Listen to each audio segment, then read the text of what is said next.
Yo, how's it going?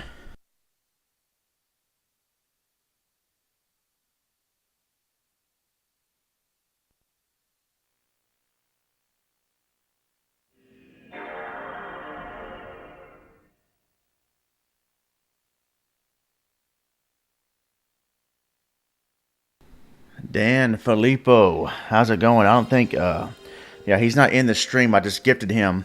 When I gift a membership, it does it at random. It doesn't let me choose who I gift, which is lame, but that's okay. Um, but yeah, so I gifted him. He was randomly chosen this month to get a free membership to the Ronmower channel. Yeah, so it's been a while since I streamed. ECW on PS1 chill stream CPU action because this game sucks, but it's fun to stream with the CPU going at it in the hardest difficulty since I do talk about ECW on this channel. And I know it's weird, it's WrestleMania tonight. It's WrestleMania weekend, but I'm not watching it. I don't really watch wrestling anymore.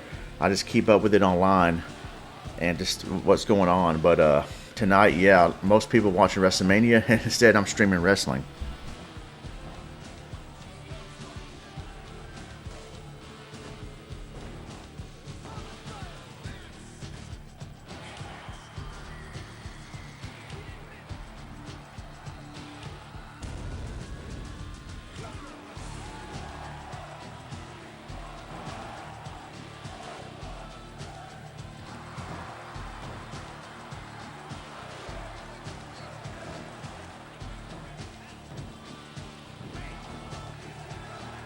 You can request a match if you like, a match type, who you want to wrestle, and all that stuff. It's been a while, probably a year or so since I've done an ECW chill stream.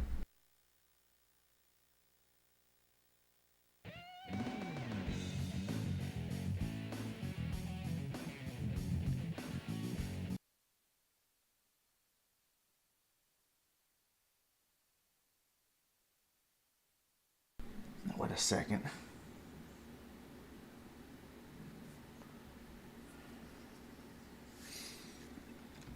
What the heck? I'm streaming this on hardware too, and something just happened. Can the stream not contain ECW? What the heck is going on? Oh, I think I know what happened. A second. ECW. ECW.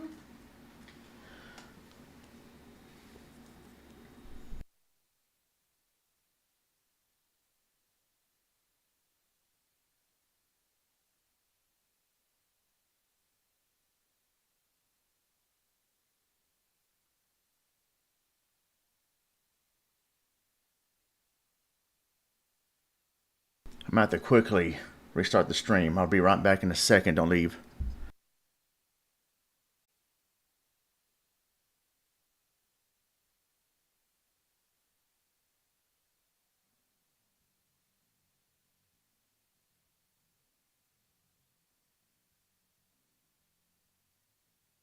I don't know what happened, but looks like the game has unfroze, is back, but now I'm trying to get the sound to work. Hey, Monster, how's it going? I don't know what happened. I think I got my phone on in the background. 1 second. Yeah, I'm trying to. I don't know what happened. Like, it was working. I tested real quick earlier. Everything seemed to be good. I think the OBS. Dang it, what's it called? The capture card. Because I'm playing this on actual hardware. And I guess when I moved it, it just freaking unhooked, kind of. Now I'm trying to get the sound to work on here. And yeah, how's it going? Let's see here.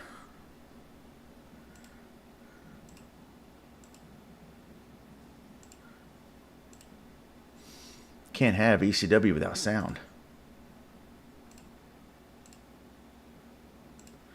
I'm about to quickly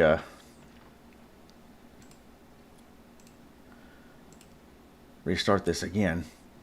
So if it buffers, that means I'll restart an OBS, and I'll be right back in a second. Alright, I'm back. Hopefully the sound is working. Well, It says it's working, but it's probably not.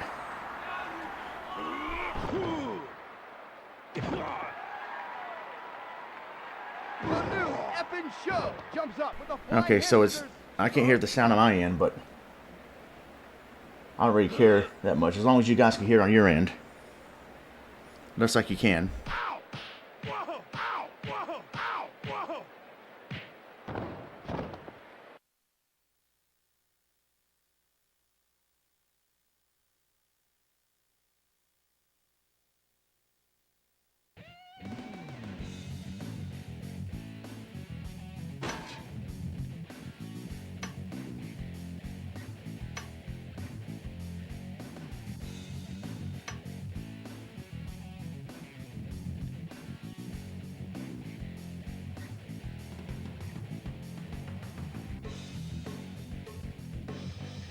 Alright, now I can hear to my end. Let's go.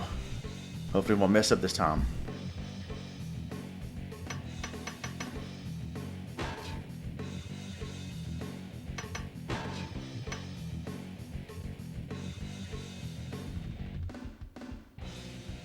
It should say difficulty extreme instead of hard, but that's alright.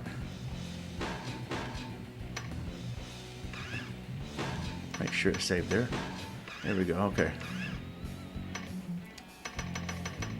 This is supposed to be an exhibition! An exhibition!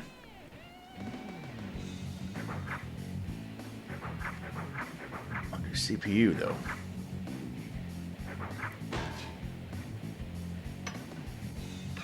Wait.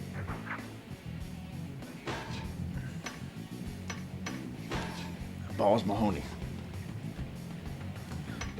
The hardcore chair swinging freak versus Mike Awesome. Let's go. Do a simulation. And let's go.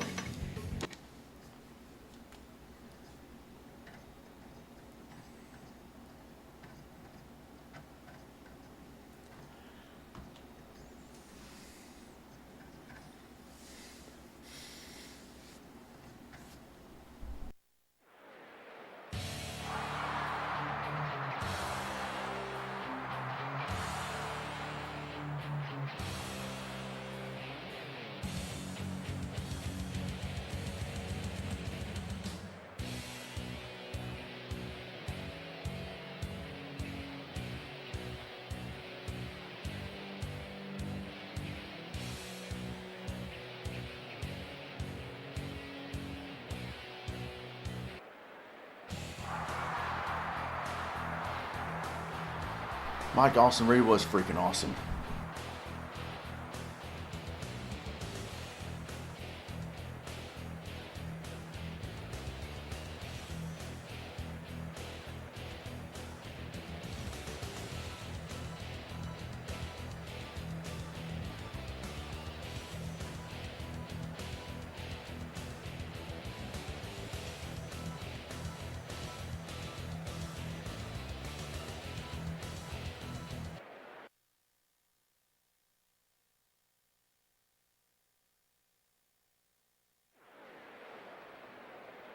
Get ready, punk, because you're going to get the Nutcracker Suite.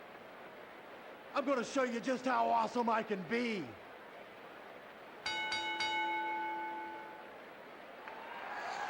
Shoulder breaker.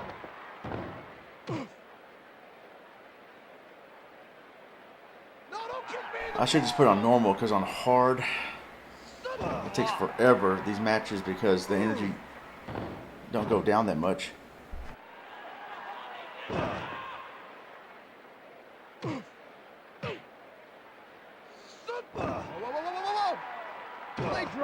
Whoa, whoa, whoa, whoa, whoa.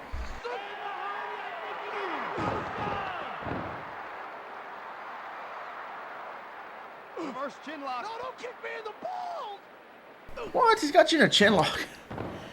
The voice acting's so cheesy. Vertical suplex.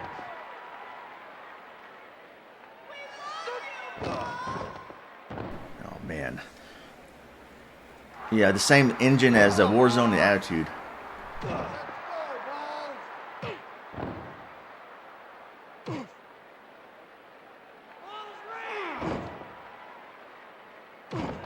That kept him down.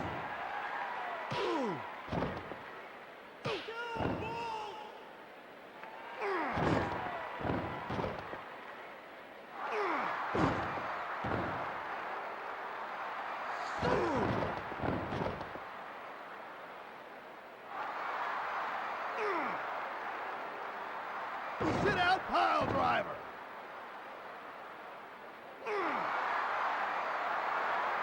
Reverse DDT. Falls Mahoney. Nice basic reverse chin lock. Oh. Fight off and we'll crush you. Falls Mahoney. Well executed overhead belly to belly suplex. He's out on his feet. Atomic drop.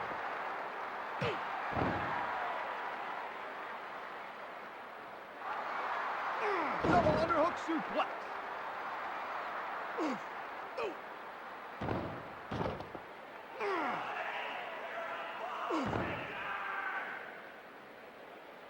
What? Mike Awesome climbs the turnbuckles. Coming off the ropes.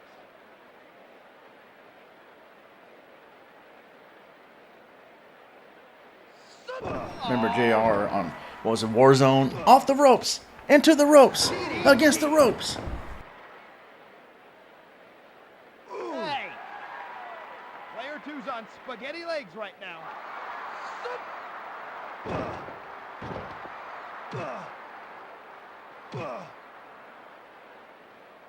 I would like to get a hold of Anarchy Rules as well. Do some chill streams with that. Vertical suplex. He stays down. Player 2's wide open.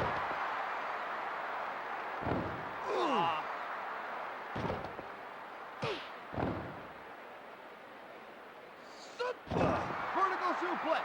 Player 2 is having a hard time getting up.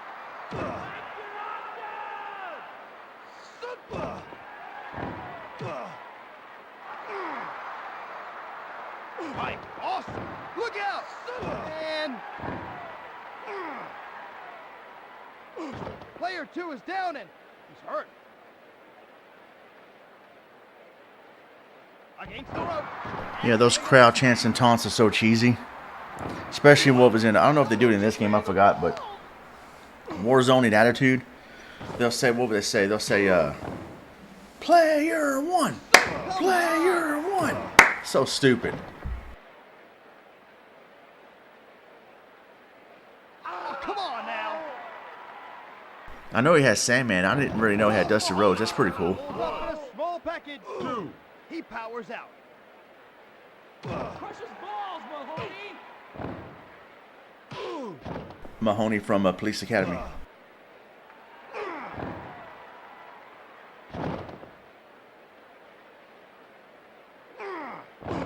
Mike, awesome. Nice vertical suplex. No, don't kick me in the balls.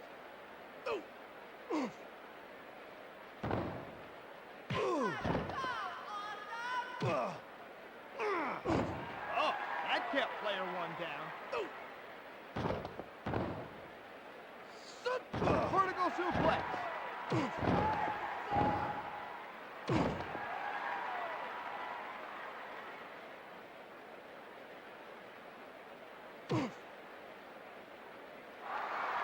And over with a side belly-to-belly suplex.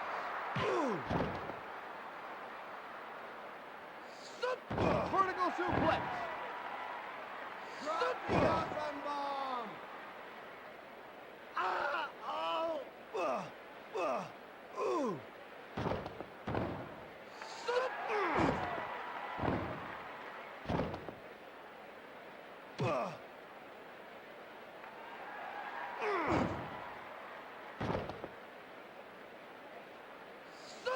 Hey!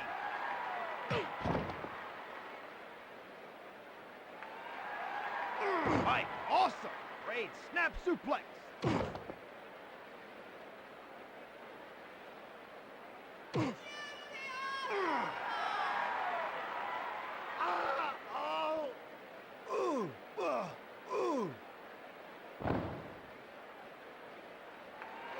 Overhead belly-to-belly suplex.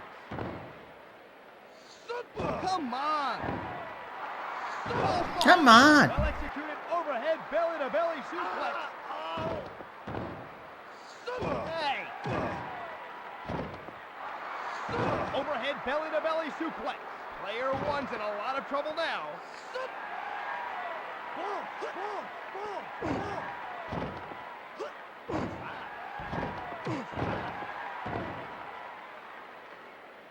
Mahoney is shaped like baloney. No, don't kick me in the balls!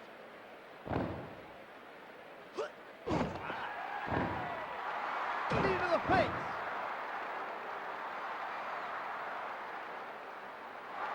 Overhead belly-to-belly suplex.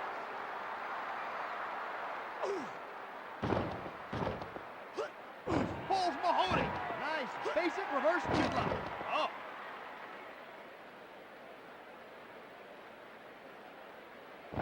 No, don't kick me in the balls! No, don't kick me in the balls!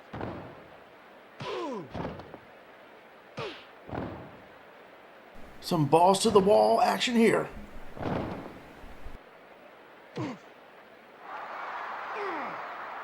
Awesome ball! 1, 2, 3.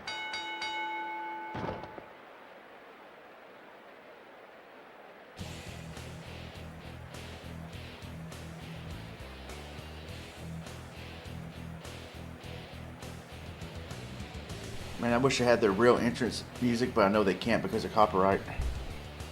And I guess they couldn't afford the license to it, so. But it is what it is.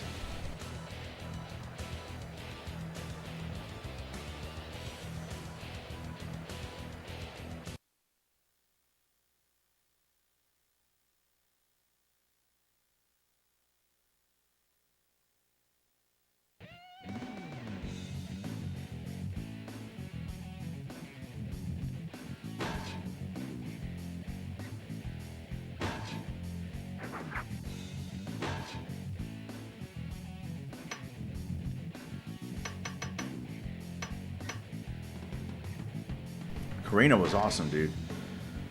Maybe not so much right here yet, but in 2000, I think he won the world title. Steve Carino was pretty good.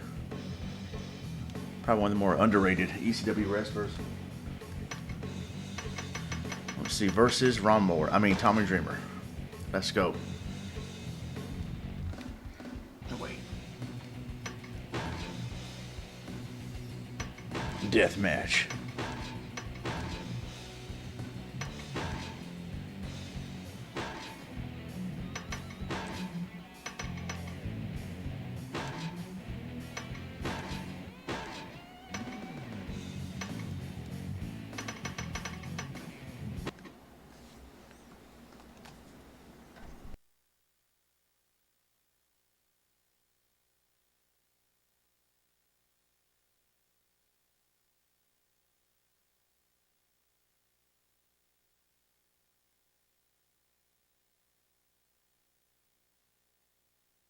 I never played Anarchy Rules. It's time to take you back to the old school. It's time to innovate some violence on you! The king of old school, Steve Carino. Oh.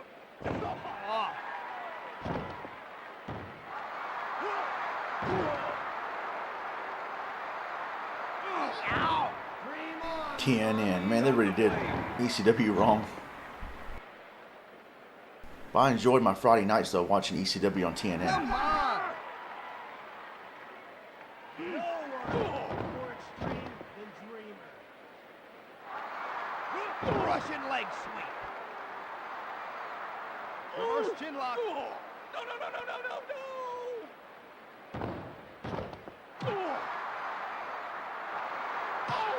Look out. Oh.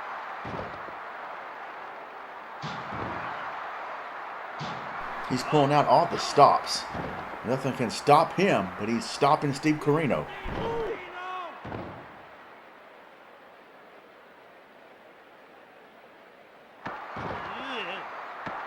Hey.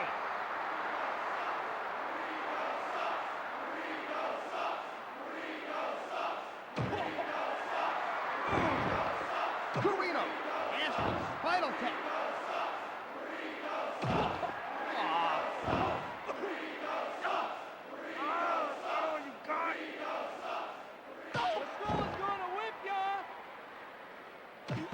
Carino, well executed flying back elbow.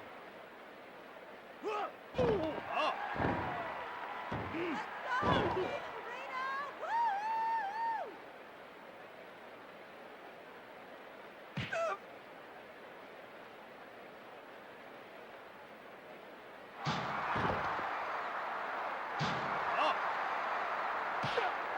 He's spanking him with that stop sign. He stays down. High-risk maneuver coming up. Coming on. Yo, Henny, how's it going? You're here for the real ECW. Carino will rock you.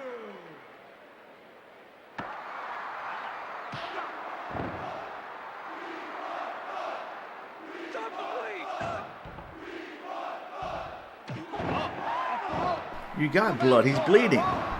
Oh. This is not a real ECW crowd. Come on.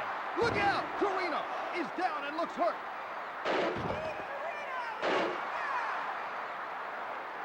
Yeah, it sucks, but it's fun to stream with CPU versus CPU and a chill stream. It's because it's ECW, and I talk about ECW. ECW is a big part of this channel. So it's just been a while since I streamed this game. That kept player one down. Listen to this corny crowd. They were going, Tommy Dreamer, Tommy Dreamer. That's not how they chanted his name in ECW. They would go, Tommy Dreamer. Not Tommy Dreamer, Tommy Dreamer. They Acclaim or whoever made this game they did not really know. Like, I don't think they're real ECW fans. Like, you can tell THQ back in the day, you can tell they were really fans of the product, WWE and WCW. Acclaim, they were not, I mean, you can just tell they were not in tune and submersed in the ECW product. Carino, just the target right now. Yeah, more like the Acclaim staff crowd, exactly. Oh! Carino's in trouble, though. He's getting stomped. He's about to, I don't know if it's deathmatch TKO or you still got to pin him off. He should be done if that's the case, but TKO. But, okay. The crowd does not chant like that. That kept player two down. Fist drop. Oh, That kept him down.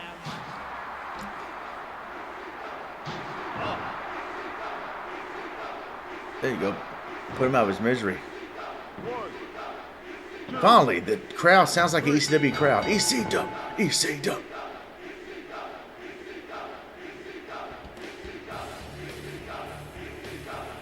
That sounds kind of close to Dreamer's entrance music, Man in the Box by Alice in Chains. That music is off the chain.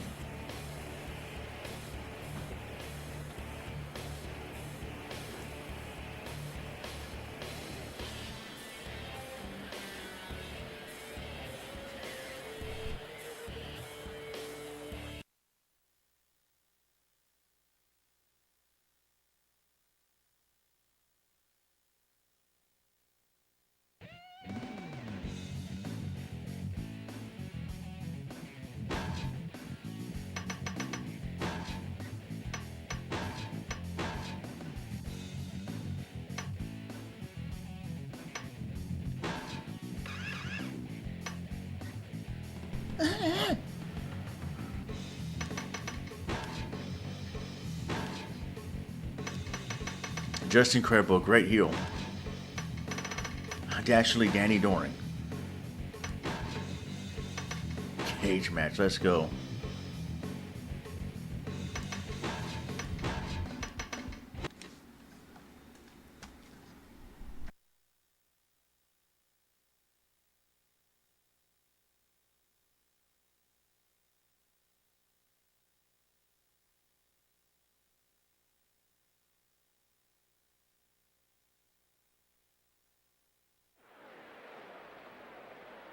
I'm the hardcore icon of ECW.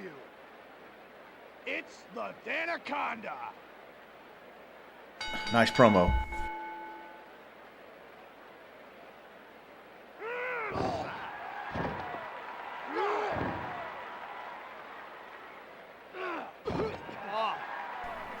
In ECW, Danny Doran looks like a pencil I would buy from a pencil machine back when I was in elementary school. Orange, bright. Now he looks like Crush from the WWE back in 1993. Kona Crush when he was a face. Danny Doran. Nice vertical suplex. Player one can't get up. Just incredible. Much better than his Aldo Montoya gimmick, Portuguese Manowar. Just incredible. Can't get up. Oh my God, that hurt. Oh,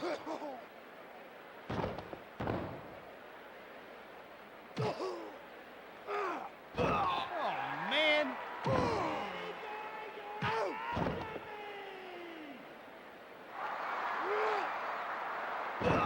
Yep, it's the same engine, same company, same developers. Looks like they use the same engine from Warzone and Attitude.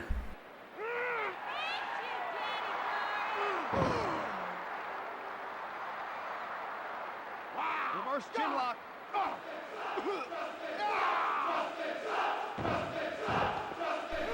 Again, corny chanting.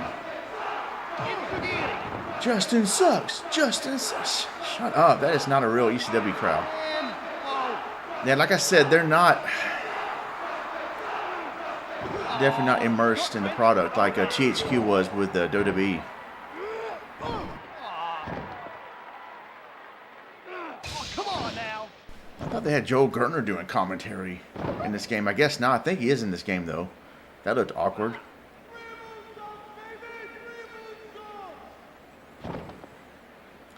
Looks like a crowd you might hear maybe an ECW on Sci-Fi or something. Why don't they have the zombie come out as an unlockable character? They got the 3D engine from NHL Breakaway 98. I had no idea. I never played that game. What was that? You know, Lita, before she became Lita, she was Miss Congeniality. Not to be confused with the movie. In ECW, she was Danny Doring's valet or girlfriend or whatever. But then she got signed with WWE and became Lita.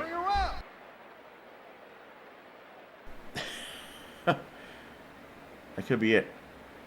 You idiot. You could have just climbed down and won the match. Oh, wait. I don't think the CPU will allow you to do that unless your opponent's energy is red in the red.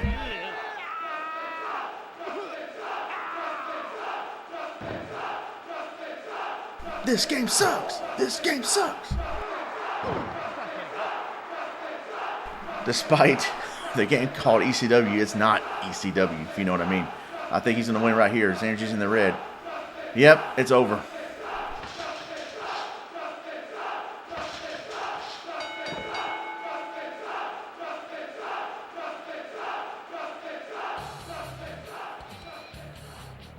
Wins by climb out.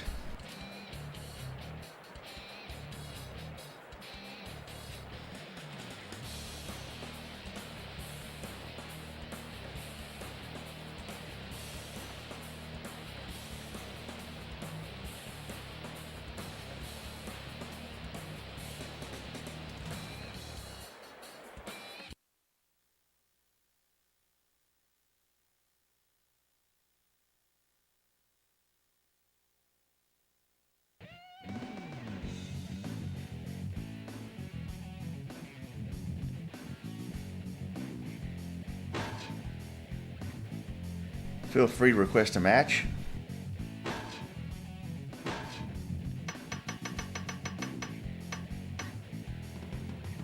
See Francine versus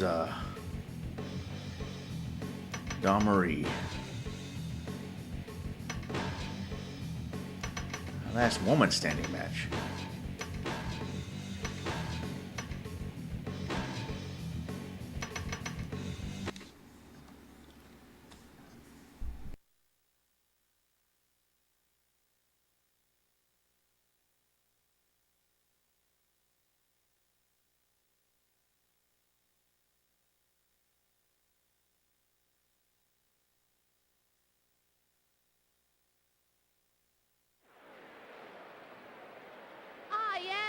the queen of extreme. You're just mad because I'm cuter than you. The Queen of Extreme, Francine. She managed Tommy Dreamer, Raven, and Jess Incredible, and Shane Douglas. With the hair grab takeover.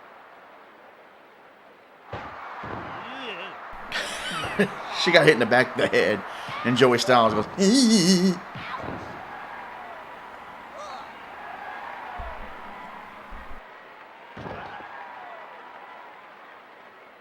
Oh, Francine. Nice armbar. Is that a hospital bedpan that Stone Cold used on Vince? The Queen of Extreme gets away with the choke. Is that the stunner? Oh. Let's go, Francine.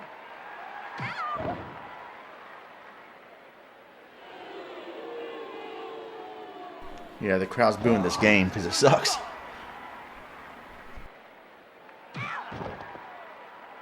Francine stays down. Bang.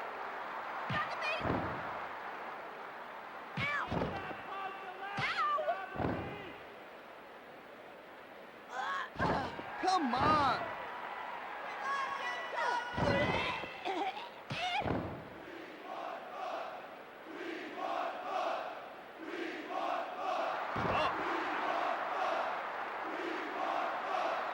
Ronmower up the turnbuckle.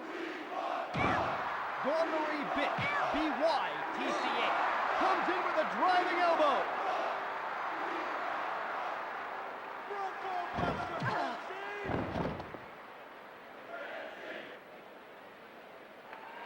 Air grab takeover.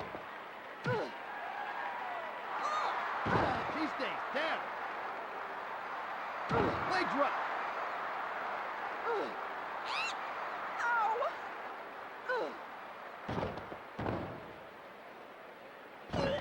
Ronmower bitch. BYTCH. Bam!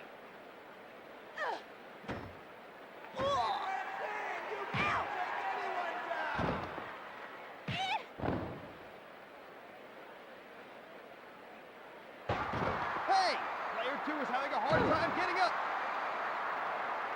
Francine is the queen of extreme. Oh, my hair!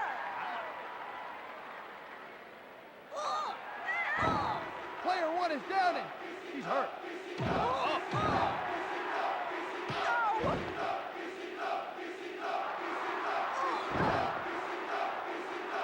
and over. A side belly-to-belly suplex.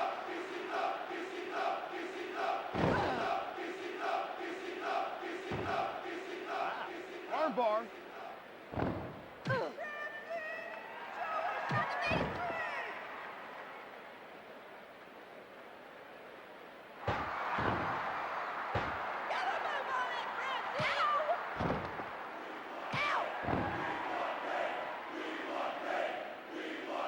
Up. Player 2 finds the turnbuckle. Up.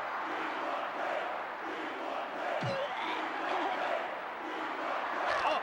Neck breaker. He's not getting up. Francine, the queen of extreme! Air grab takeover. Air grab takeover. Ronmower bitch. BYTCA. Nice. I know, Joey, you said that 3 times already. Ronmower bitch. BYTCA. Nice. Vertical Goodness, you said it again.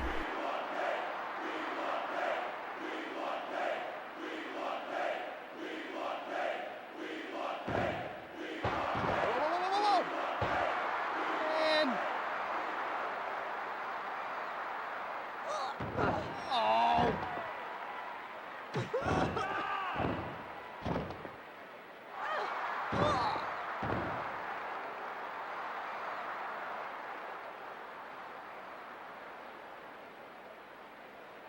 Oh, come on now.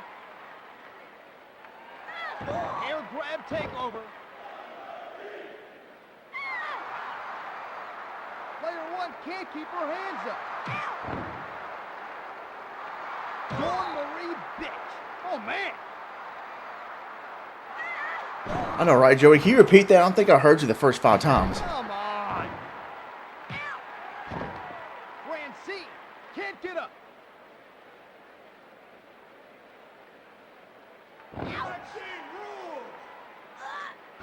Hey.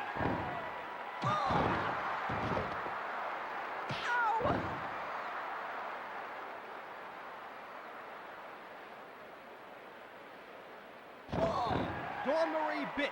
Be wise. What a weak move. Bang.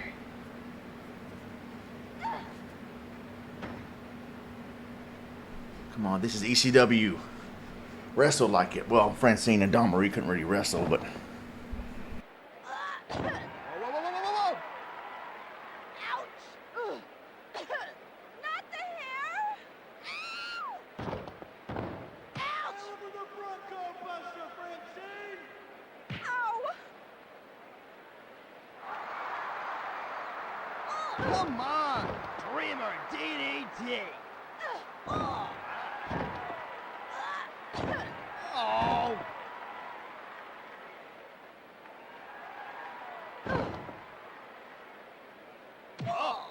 it! It's squeaky clean!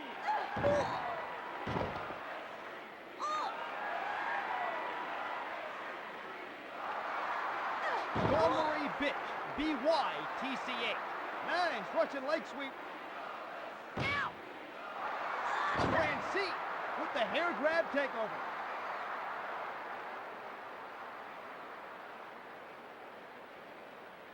Looks like your mama named you right! B-Y-T-C-H! Hey.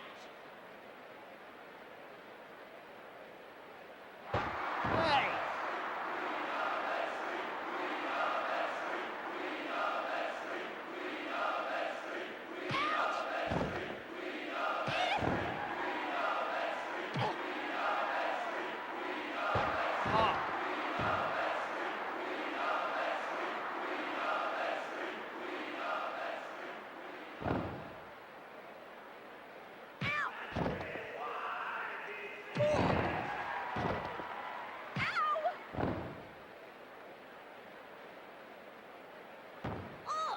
Oh, come on now.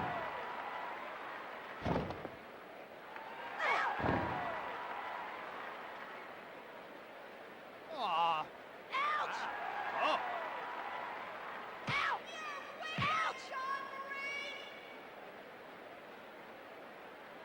What are you doing?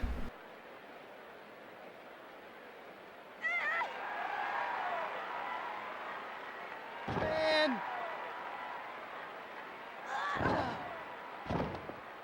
Yeah, I rented this one weekend back then when it came out for the N64. Arm face butt. Gave it a chance, but I didn't expect much from it because by that time we were getting Revenge, WrestleMania 2000. She's out on her feet. I think WrestleMania 2000 had just come out around that time.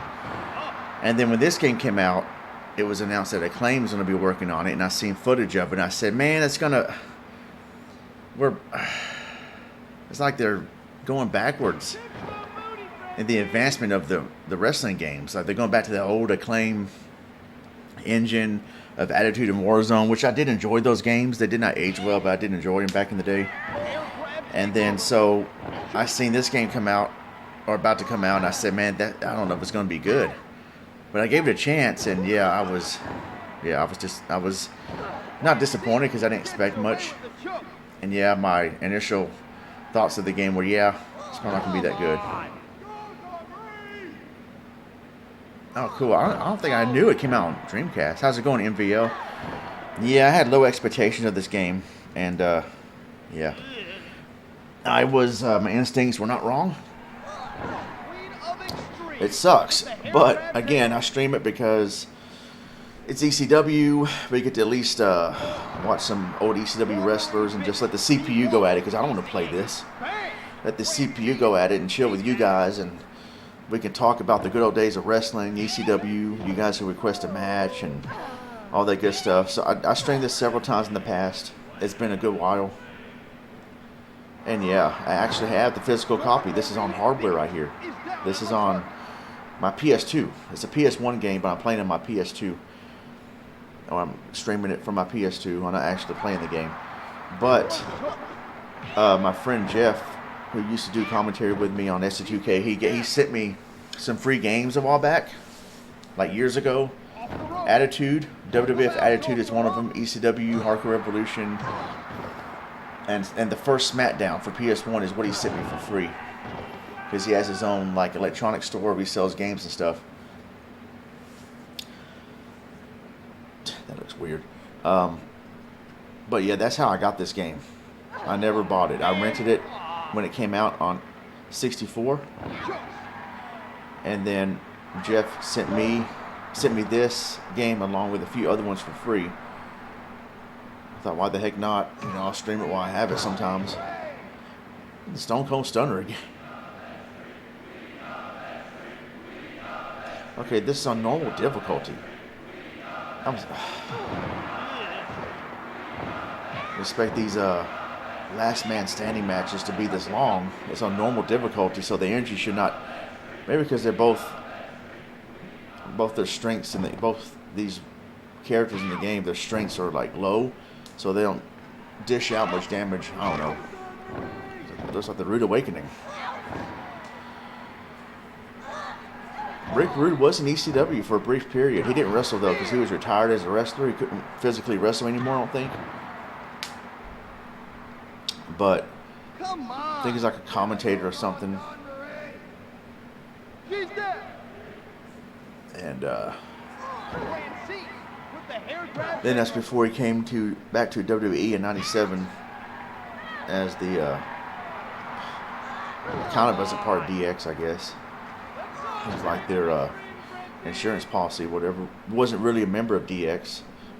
Rick Rude does not fit into DX. Rick Rude fits best as his own man, maybe with a manager, like Bobby Heenan. Bobby Heenan managed Rick Rude, and Medusa or Paul Heyman Paulie Dangerously managed Rick Rude in WCW, and Medusa was his valet / on-screen girlfriend or whatever.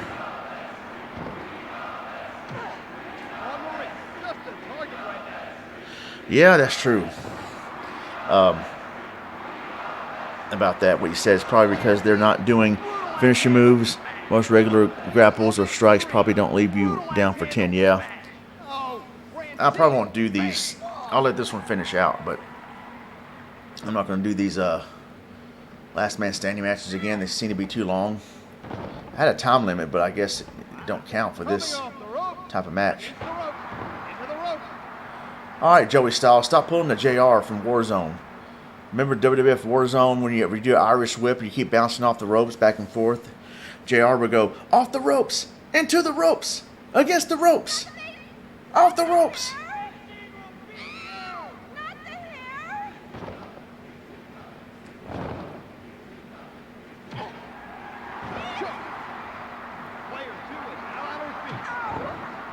Spike Dudley put Don Marie in the acid drop one time, I think.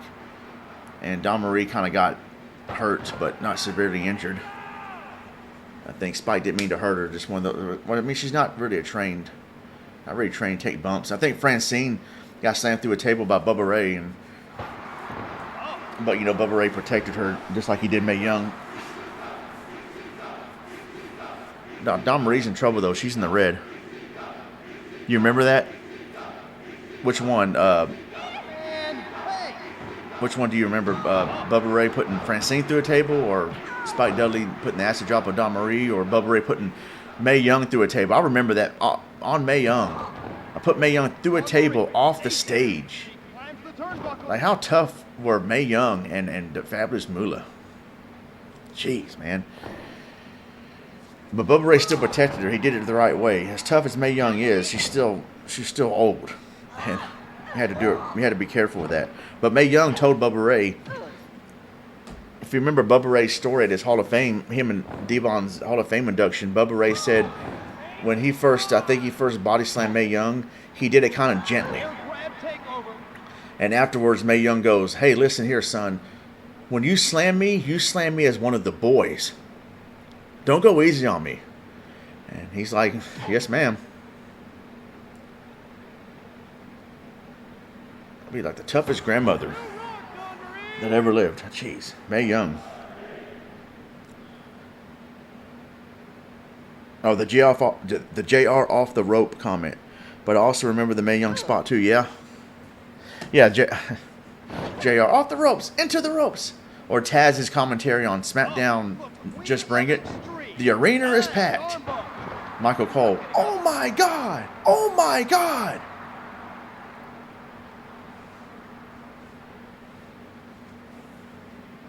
Just lay down. Let the match be over with.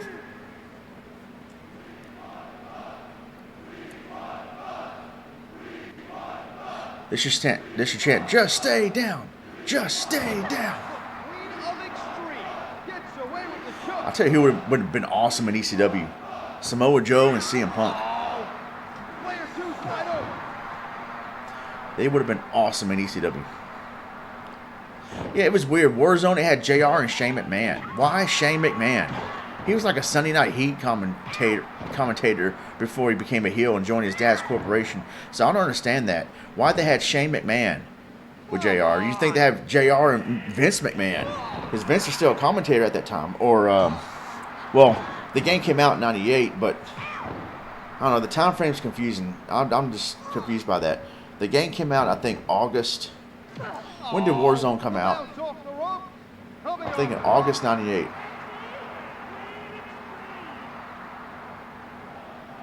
I think summer 98. So by that time, I mean, yeah, Shane McMahon was full-fledged heel and with Vince's corporation, I believe, yeah. And Vince was a heel. So I don't know. But I think they started programming the game late 97. I don't know. But it's a weird commentary duo on Warzone. JR and Shane. It should be. Hello, what about JR and the King? I don't know why they didn't have the King.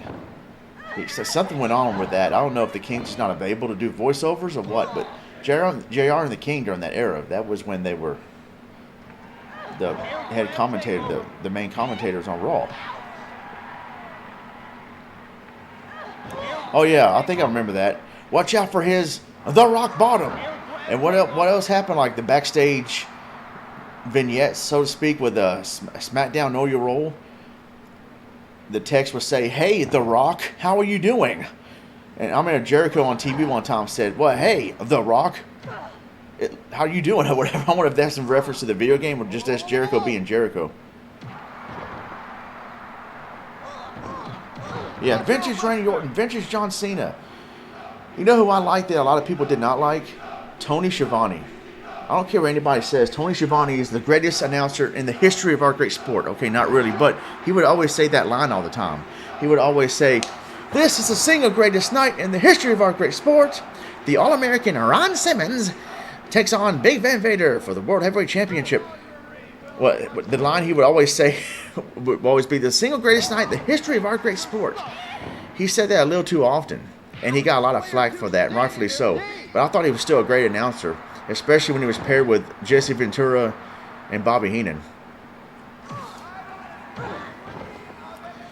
Tonight, the All-American Ron Simmons will defend his WCW World Heavyweight title against the 452-pound Big Van Vader.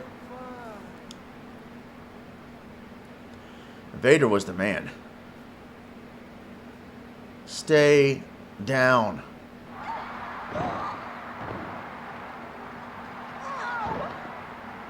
Yeah, it has to be it, MVL. I had a feeling that was it.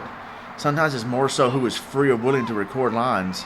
But later on, the King would record lines. I guess he was more able to at the time, like in the SmackDown vs. Raw games.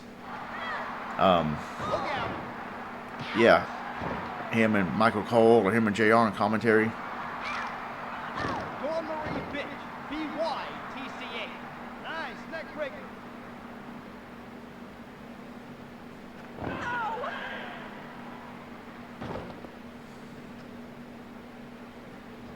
Come on now, Francine, look out!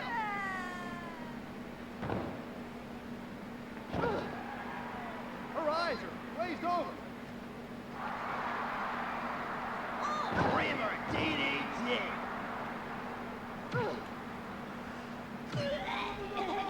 Air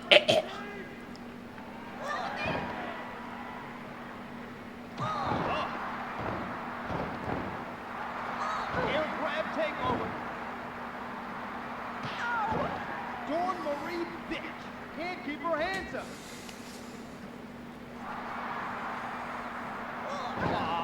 Dreamer. DDT.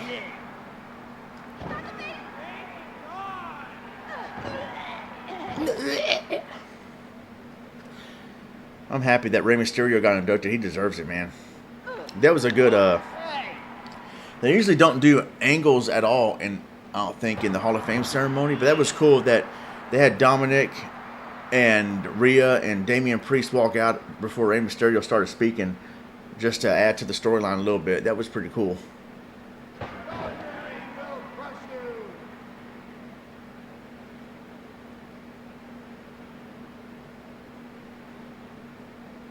Come on, you should be done.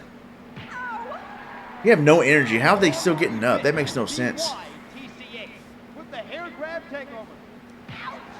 Francine gets away with the choke.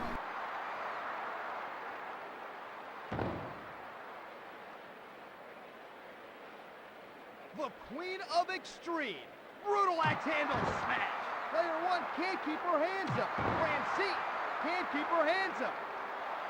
Could you say that again, Joey? I don't think we heard you. Joey Styles is a great announcer, though. He really was. Francine is down and looks hurt. All right, seriously, for like 5 minutes, this match is not over. I'm going to have to cancel it because that's ridiculous. Look at that. Dawn Marie should be done.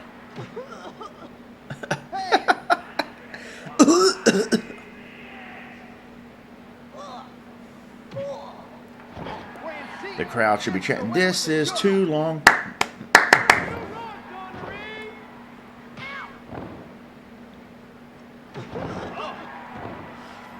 Is Jazz in this game? I don't know if Jazz is in this game.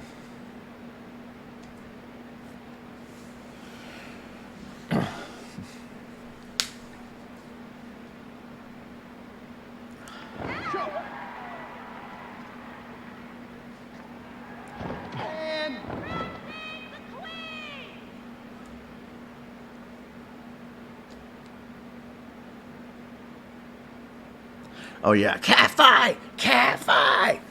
Yeah. I mean, I didn't mind it so much. I thought it was alright. But yeah, he was a great play-by-play announcer. Like, he really knew his stuff. Iron Woman match, right?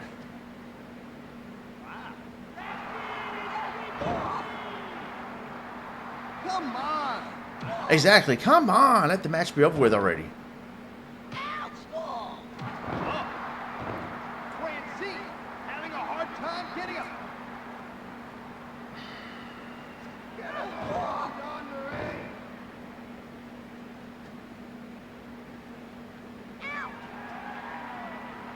Whoa. Oh. Dreamer DDT. The Dreamer DDT. Look at that. How this program is broken. How did she get up all of a sudden? I think that was her finisher. I think that's Dreamer's DDT. She was the manager at his manager at the time. So And I don't get that.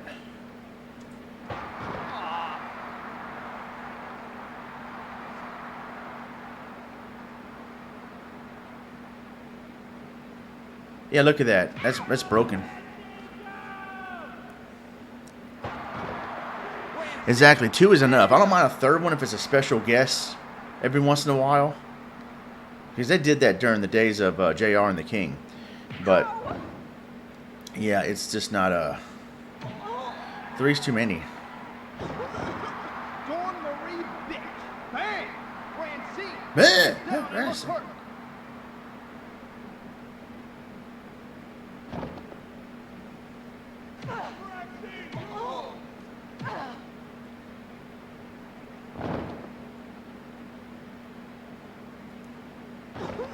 Dawn Marie bitch. BYTCA. Bang!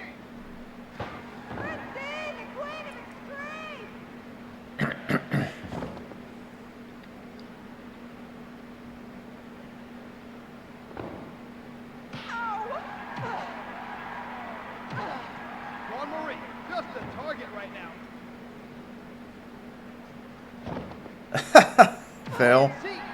You effed up. You effed up. Dormery bitch. B-Y-T-C-H. Bang! Player 1 is down it. She's hurt. All right. I don't think it's going to end. So I'm going to end it.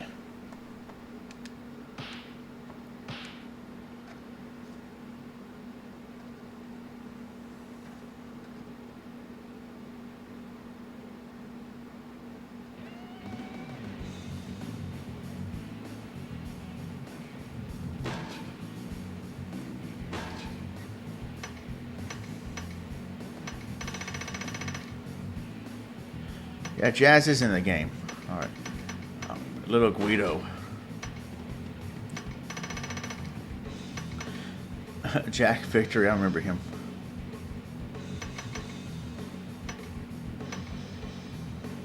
Let's see, Little Guido versus Nova.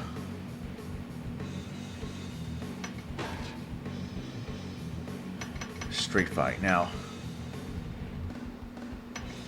look at that. Last man standing. There's a 10-minute time limit, but it didn't work. I guess because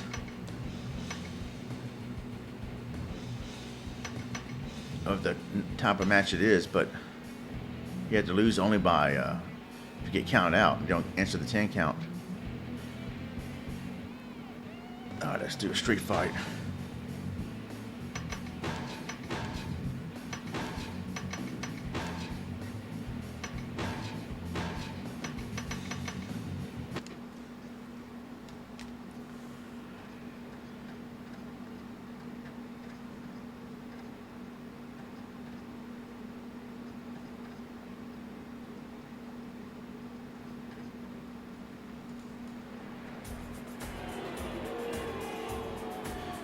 Little Guido was good.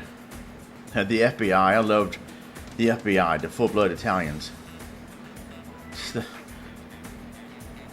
the motions here, the characters. I knew they were limited with this game, but it just looks stupid. Especially when Jerry Lynn comes out. He's supposed to be giving high fives to the fans. You know, like touching their hands, like, hey, yeah, all right. Like how baby faces used to do back in the day. But he was in the middle of the aisle doing that. So he like slapping hands with invisible people in the aisle. It just looked awkward. I look at that. His hand looks deformed while trying to give the up yours gesture. What? See, there he go. He does it too. Look, he's supposed to be slapping hands with the fans, but he's not. He's in the middle of the aisle. You look stupid. You look stupid.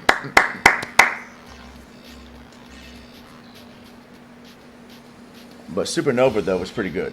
As a wrestler, he really was. They made him look stupid in the WWE with that stupid Simon Dean gimmick, which is a rib off Dean Malenko, I think.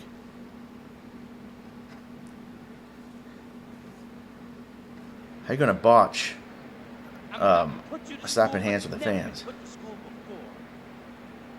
You might think you're good, but I'm super. Oh my goodness, Supernova. Speaking of Supernova, Beetlejuice, the super giant, is supposed to be going Supernova supposedly anytime. Supernova exploding into action here in Extreme Championship Wrestling.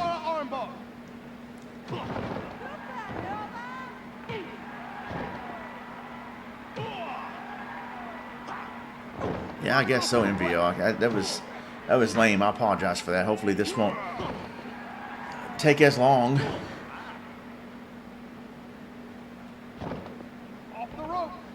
All right, so off the ropes, into the ropes, against the ropes. I think there's a way to make the ropes barbed wire.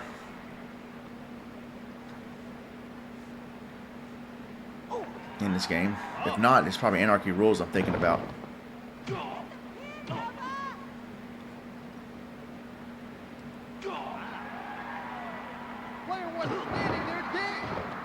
I remember Tracy Smothers, God rest his soul, he was a part of the FBI. Some of the members were not even Italian. Most of them, I don't think, were Italian. Well, at the time you had Mabel. Viscera was a member of the FBI. Who else? Oh, yeah, Tracy Smothers. He's from Nashville, Italy. He's like as Tennessee can get. Who else? The Don of the FBI, Wildfire, Tommy Rich, who was also Southern Country. He was not Italian at all.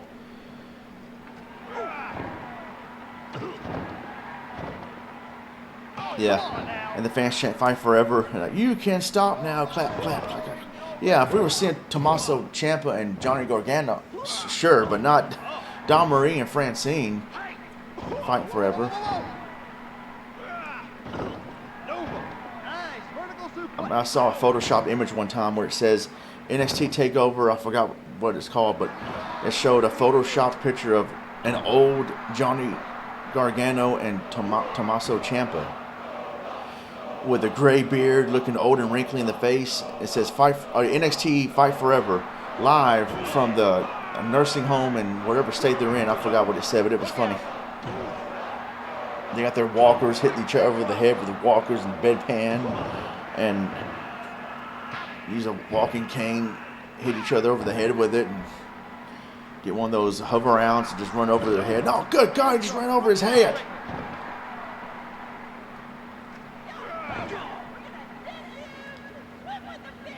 Mauro Ronaldo would have been a good replacement for Joey Styles in ECW. This match about to be over with already.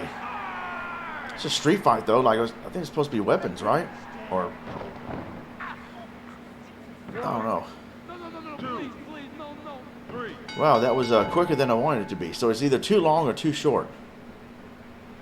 That's what she said. And all right, Nova wins by pin.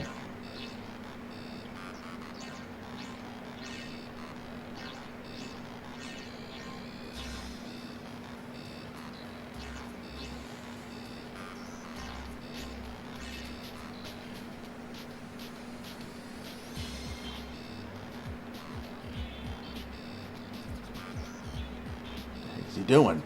I forgot what taunt that was. He used to team up with Chris Chetty. Yeah, I think it was Chris Chetty was his tag team partner.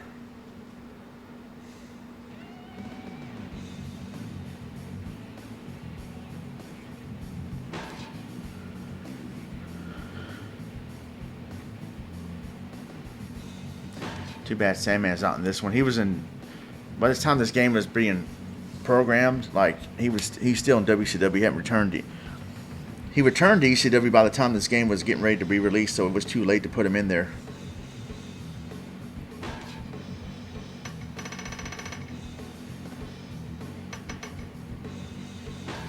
Jazz versus. Oh, Rhino's in this game, huh? That's before he got in his prime, though, in ECW. Simon Diamond sucked. I never liked him. I never liked Simon Diamond. There was nothing I liked about him at all. Wild Bill.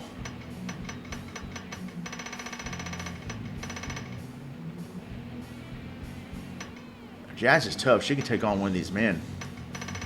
I'll take on Jack Victory. In a barbed wire match. That's what I'm talking about. Let's go.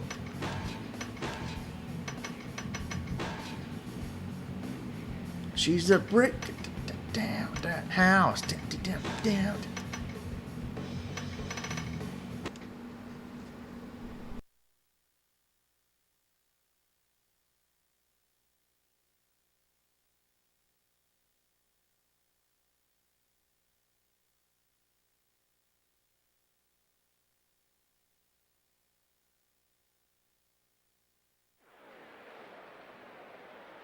Dirty South got a new breed of female that's coming out, and it's Jazz, baby. What's up? What's up? What's up? What's up? Wow. I don't remember him ever talking that much in ECW, but is that all he could say? Jack Victory's old school, though. He wrestled in WCW in like the late 80s, early 90s. I remember him. And then like 10 years later, I see him in ECW. I'm like, where's he been at? He was in a wheelchair for like a year, kayfabe, because New Jack injured him in November to Remember 98. Then by the time November to Remember 99 rolled around, he was still in the wheelchair selling it, but his heel character was just selling it on purpose to, I guess, use it as a way to garner sympathy on him or whatever.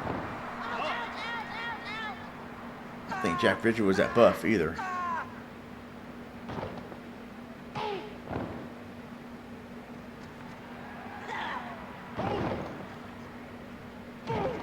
Yeah, he would hang around Steve Corino all the time. Jazz can't get up. Come on. Remember Jazz made her WWE debut in that Survivor Series 2001 Winner Take All during that invasion angle. And what was it? Yeah, Jazz came out and it showed her name on the Titantron. No one cared. And it's not because she sucks, but it's because she was not that well known. And they, like, no pop or anything. I was watching it live on pay-per-view and I was like, whoa, Jazz, what the heck? And I remembered her from ECW. And Paul Heyman on commentary, of course, he's going to sell it. I mean, it's commentator's job to sell anyway, but Paul Heyman, you know, he can sell anything just by yelling and, you know, put some passion behind it, have some passion behind whatever he's calling. And he was yelling, "It's Jazz! It's Jazz!" And of course he's going to sell it because he was on team ECW, WCW during the invasion angle.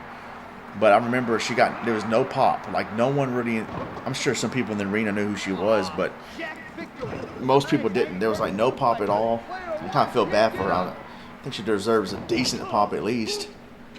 Jazz was up there with Jacqueline as far as like legit tough woman that could wrestle.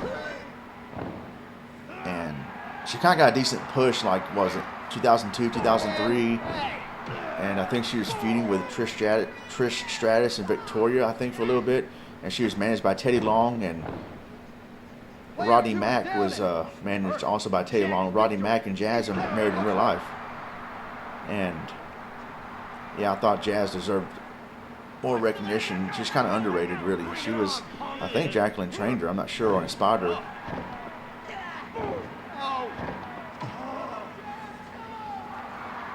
Yeah, Jazz is whooping up on Jack Bridger here. Look at that.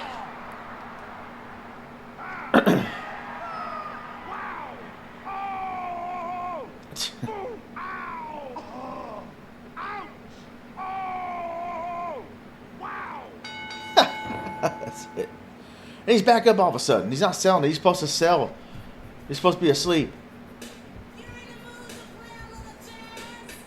Jazz came out with Tuco Scorpio before in ECW. When I remember ECW on TNN, Tuco Scorpio wrestled Mike Awesome, and that was a pretty good match.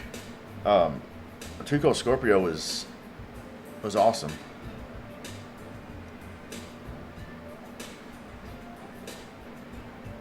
Hey X, how's it going? Yep, Andy Kaufman got inducted in the Hall of Fame. Who inducted him? I think Jerry the King Lawler did, right? Or is the Hall of Fame induction a 2-night thing? I forgot, because I know Mysterio went in last night. And I think the Great Muta did too. I'm happy for the Great Muta and Rey Mysterio and Stacy Keibler. They definitely deserve it.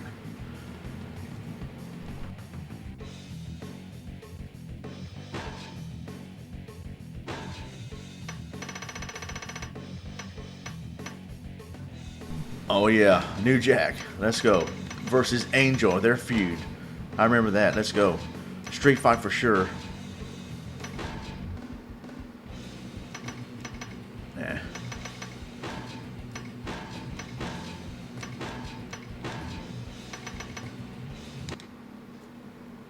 Who's Tony Clifton?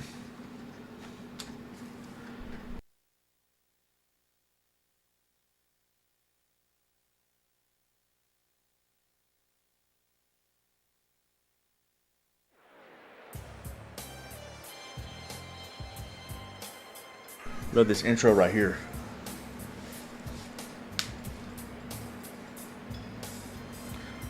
Seizure warning.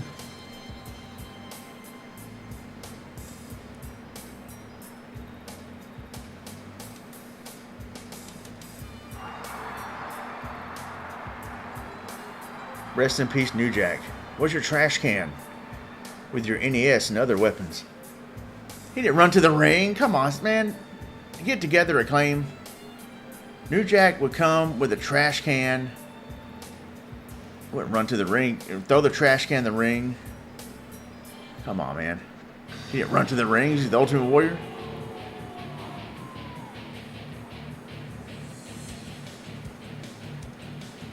See, I don't know much about Andy Kaufman. I just know he had a feud with Jerry Lawler in the 70s. I wasn't born yet. But I did hear about the feud, and Jerry Lawler like slapped him in the face on the David Letterman show. That was a work, but David Letterman did not know about it. He's like, oh my goodness, what's going on? Security.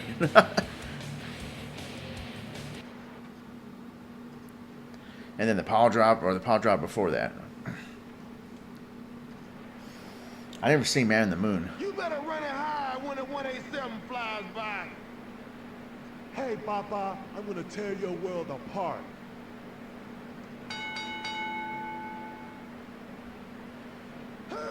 Wait, are you serious, Lay Monster? What the heck?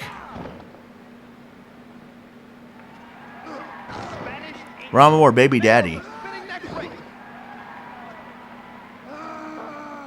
Wow. Yeah, the checks bounced a lot, but some people got paid, I guess.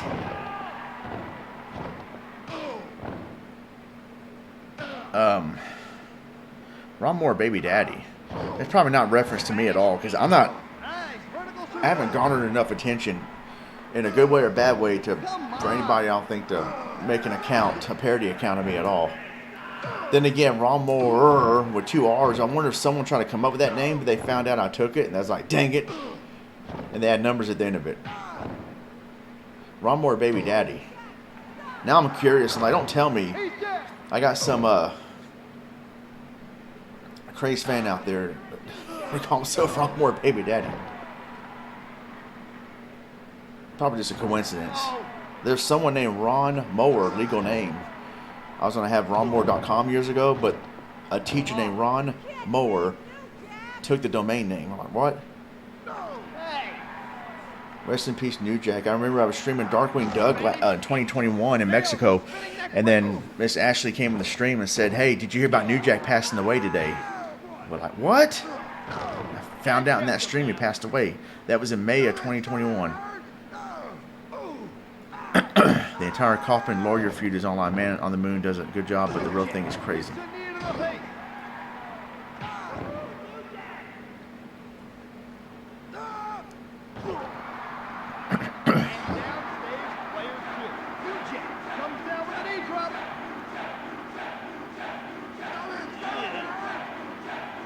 So early, congrats.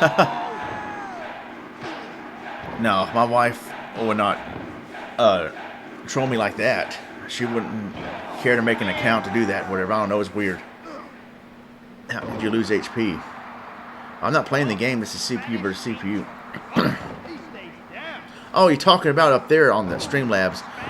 If there's no activity from me, I lose it, but that restarts every time because I test the alerts.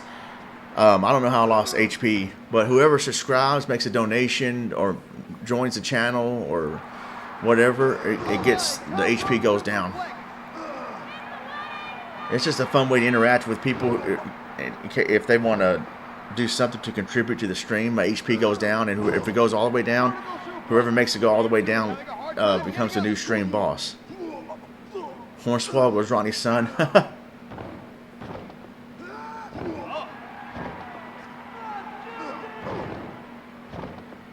Jerry the lawyer? Oh, Jerry the lawyer.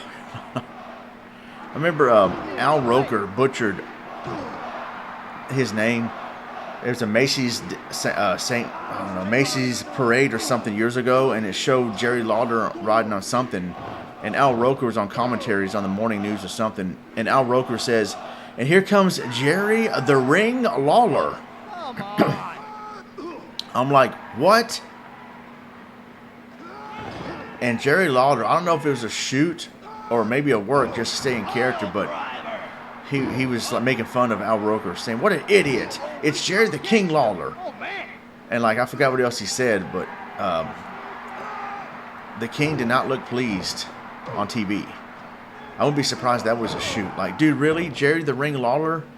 Are you serious? Restore your health to avoid dying. I could do that. I go to Streamlabs and click test the donation button, and it'll say Ronmower has healed. Or if I hit the subscribe test button, it'll say Ronmower has healed. And it always stays full unless I get a lot of activity in the chat where people subscribe or donate. but I always test the alerts before I stream. And so when I do that, it makes the HP, it could make the HP go down.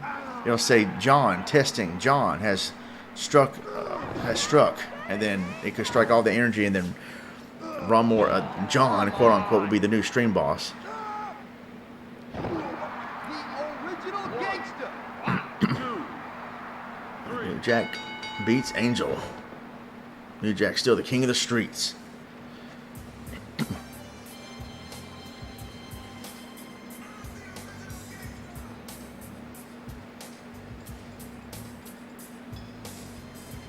ECW.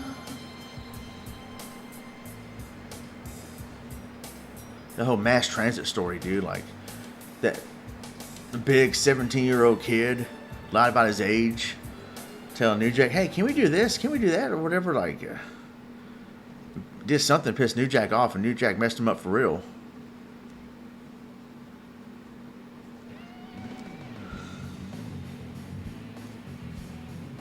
Oh my goodness, man.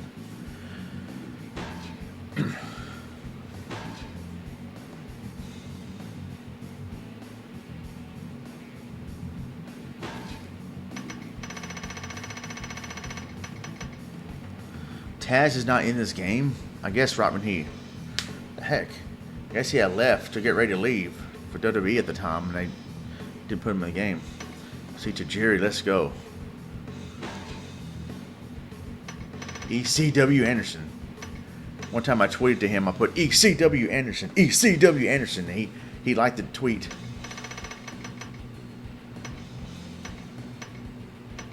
Raven. Now see Tajiri versus Super Crazy. Let's go.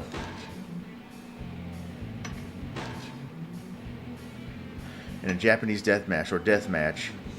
I remember that match. They had an ECW on TNN, Japanese death match. That was, oh man, it was pretty good. And I had it on VHS, and then my VCR messed up my VHS. Now I lost that along with the Royal Rumble 2000. I was pissed. Not really.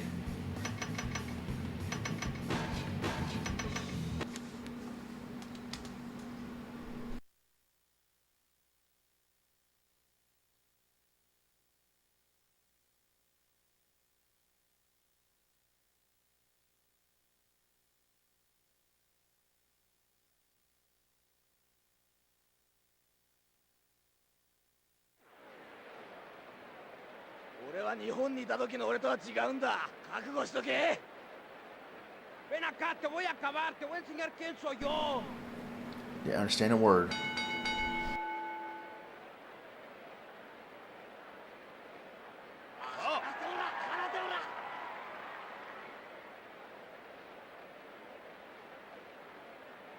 Oh! Whoa!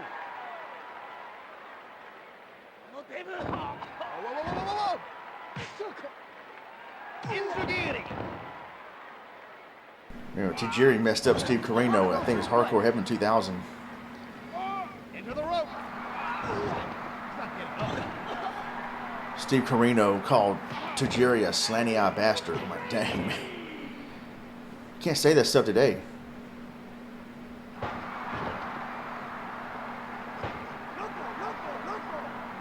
Taz is a pretty good announcer. Catches the foot. Inzagiri. Well done, double underhook suplex.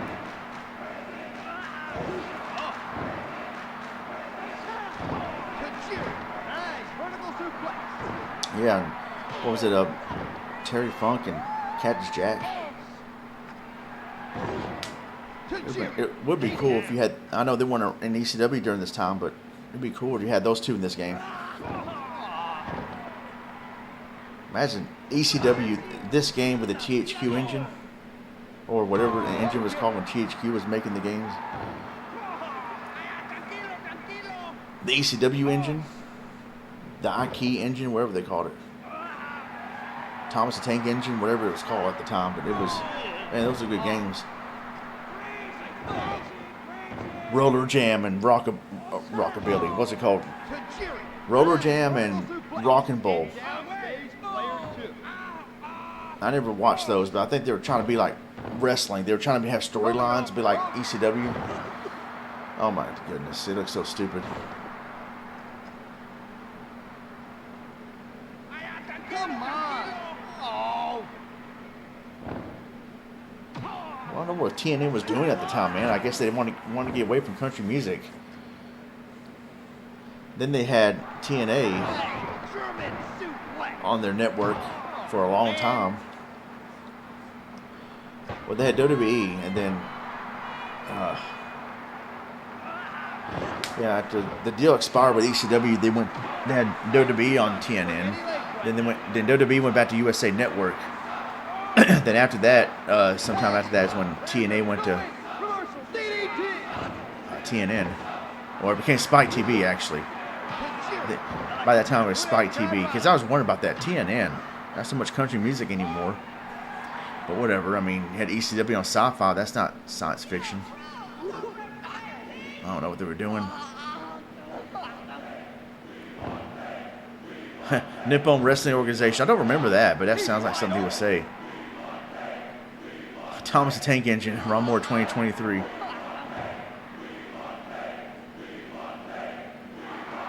Yeah. You have A-Train versus Thomas the Tank Engine in ECW. He just got derailed! Oh my God! Come on. I remember Joel Gertner on commentary told Joey Styles, "Super Loco means super crazy." And Styles goes, "Thank you, Mike Tenay."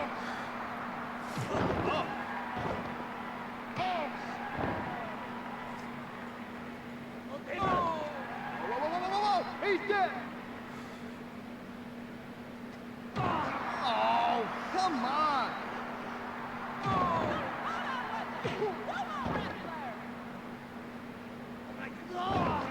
Tajiri. Nice vertical suplex. And I mean, Mike Tenay pretty much knew everything. Oh, there's those kicks.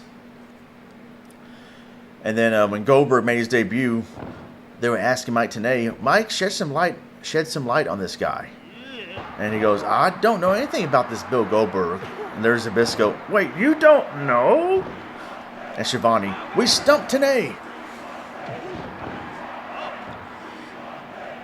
Which reminds me of Don West. Rest in peace, Don West. I know I bashed him a lot because he would oversell everything, but he was still a great commentator. I just think he's oversold everything and yelled all the time.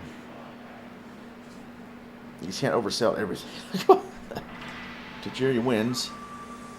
Got a TV behind him.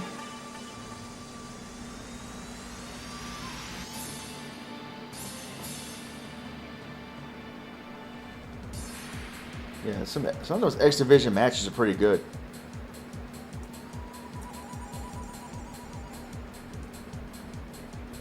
Yeah, this is not an ECW crowd. Biff Silverberg, yeah.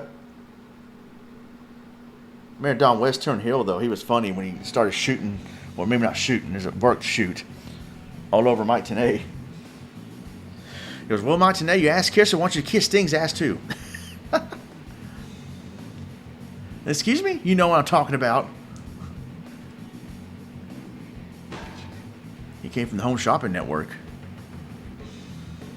Yeah, Tajiri's on TV. That's right, yeah. The Japanese buzzsaw. He was ECW, man. If Cena wins Riot, I'm going to have, let's see. Let's do the classic Jerry Lynn versus Rob Van Dam.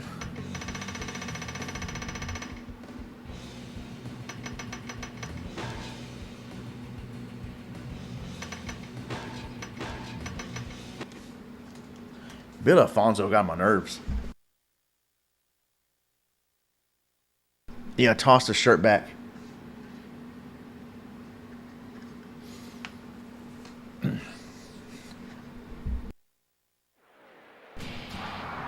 Yeah, that was One Night Stand 2006. That was when Rob Van Dam won. There he goes. The fans are a little bit further to your left and right. They're not right there. You look stupid. Look at that. It looks stupid. Yeah.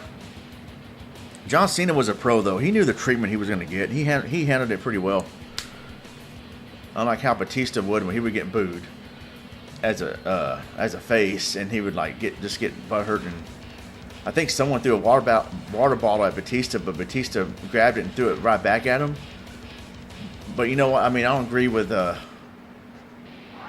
fans should not throw anything in the ring ever. I know they did that a lot when Hogan turned heel and the NWO stuff, but you should not throw anything in the ring or any object at a wrestler like that. But Batista still should not thrown it back either. Just had that fan taken out by security.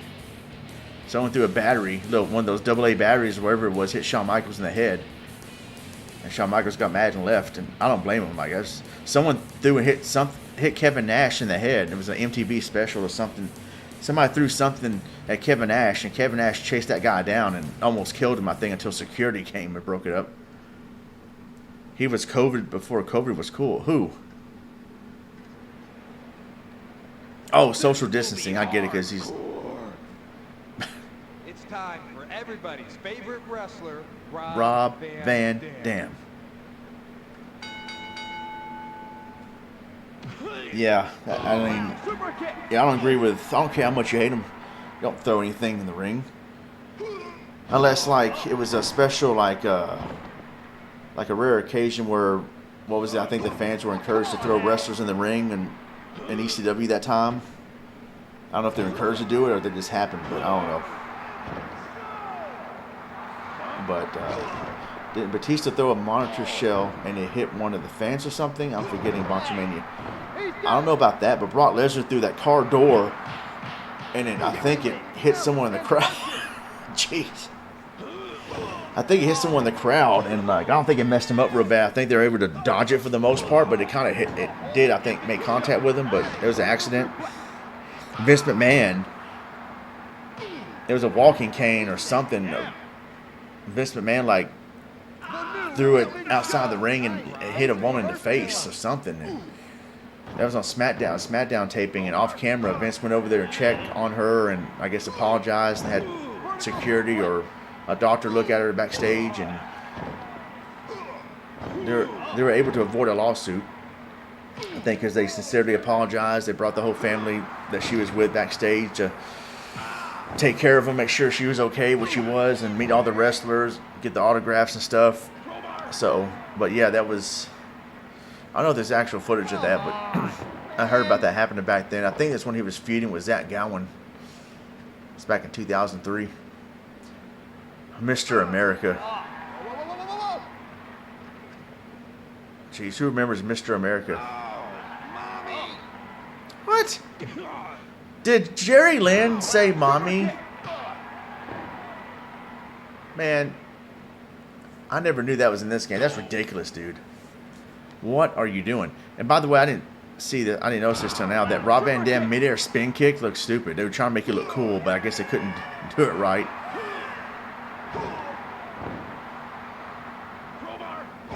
Come on. I was a fan of Taz and his character, but man, he was kind of a bully, or really thought, he was so tough, and they made him look like a sadistic trainer and tough enough.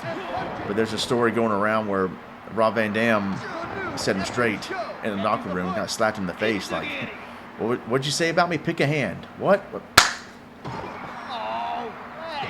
Hey, Hector and Fear, how's it going? Yeah, right. Who said that? Mommy. What? They probably have modded this game, X. I'm sure they have. Oh, heck no, you the fool. Fool.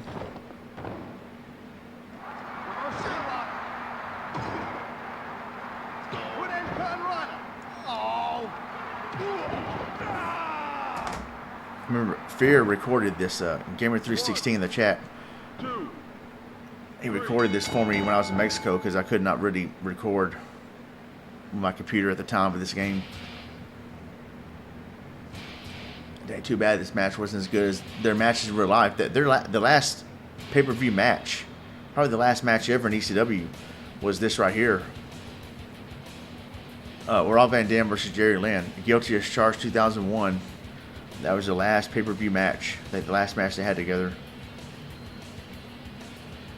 I'm not sure if Jerry Lynn, I think he works backstage with AEW or something like that. Jerry Lynn's one of the best wrestlers ever, dude.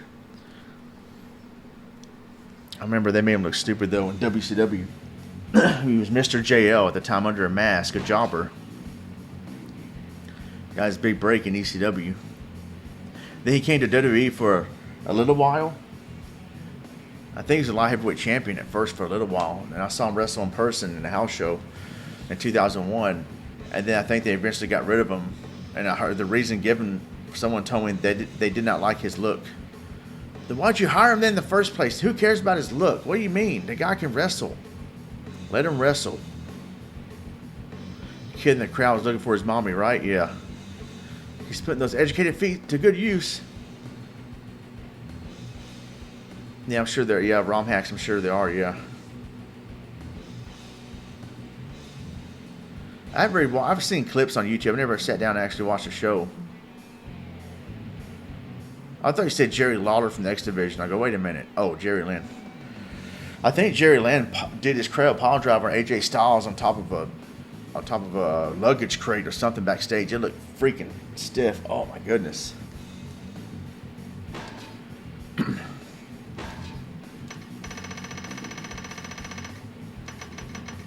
Like Super Crazy's entrance music. Jason, this generic guy. You probably don't know who he is. He used to be one of the managers or whatever of Lance Storm and Just Incredible.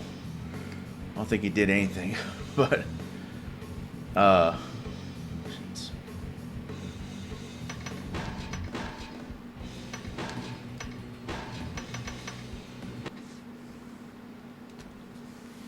right, have a good night, X. Thanks for chilling. Appreciate it.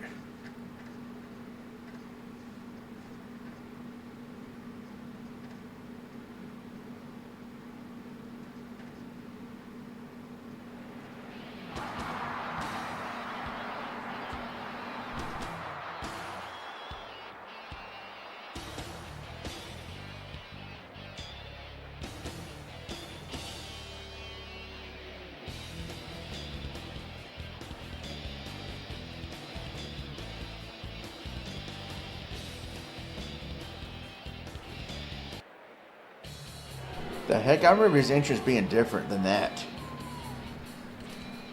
I think on 64 his entrance is different. It had like pyro, I thought, and better music. What the heck? Unless I'm getting his entrance confused with somebody else's. Yeah, that's true, Hector. Even though, from what I hear, WWE has gotten better since Triple H took over creative.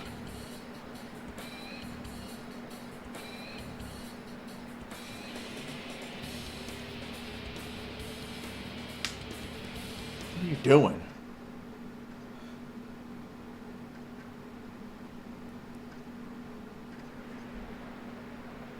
No sirves para nada. What did he say? Hey, save me the trouble. Just bend over so I can kick your ass. Okay. Oh, he didn't kick his ass, kicked his chest right there. The drop kick right off the bat.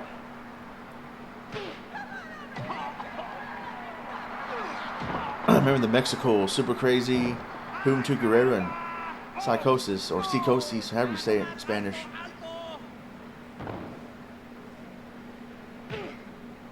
I still don't know Spanish. I've lived in Mexico for a year. I'm still not fluent yet. I can pick up on some words and stuff, but I can't like I'm not fluent, and I can't. They might say, "Whoa, wait, say it again," and they say it a little bit slower. Then oh, okay. Like in Billy Madison, where he's trying to learn Spanish, and he goes, "Slow down a little bit," and the guy basically speaks the same speed, and Billy goes, "Oh, okay, I understand."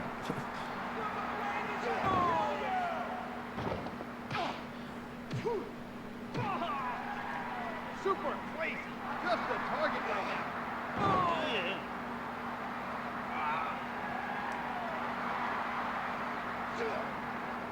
Russian leg sweep.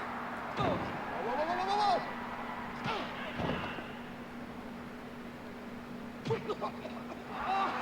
Knee break.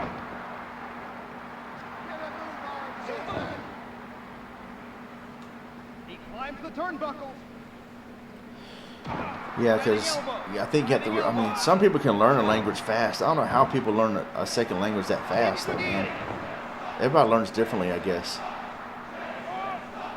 But yeah, if you're a native speaker, like I'm a native English speaker, well, it's natural to me. It's easy. But you know, my wife can speak some decent English, and but it's still like kind of hard. I gotta like speak slowly or kind of explain to her like I can't talk as fast as I normally would like to. But she can speak more English than I can Spanish, though. Her English is not really that bad. Look at how is Jason beating up. This is BS. That is BS. There's no way Jason could whoop Super Crazy like that. This game really is broken. Yeah, I only know like maybe 30% Spanish. I can have a maybe.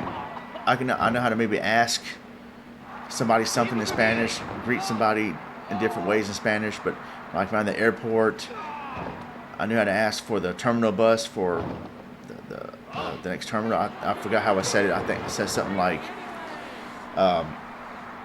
"Donde está autobús para termina dos?" And they understood what I was saying. And they told me esquina and derecha, or whatever, how you say left or right in Spanish, around the corner. So I knew how to like ask when I was in Mexico at the airport, asking for directions for my gate, how to get to my gate. So I can know how to communicate a little bit in Spanish. If not, I got my phone with me. I use Google Translator. That's how I talked to my mother-in-law. My mother-in-law did not know any English at all. I had to use Google Translator. That's how we talk to each other. And this is the BS. There's no way Jason, Jobber Jason over here, can beat Super Crazy. That's so BS.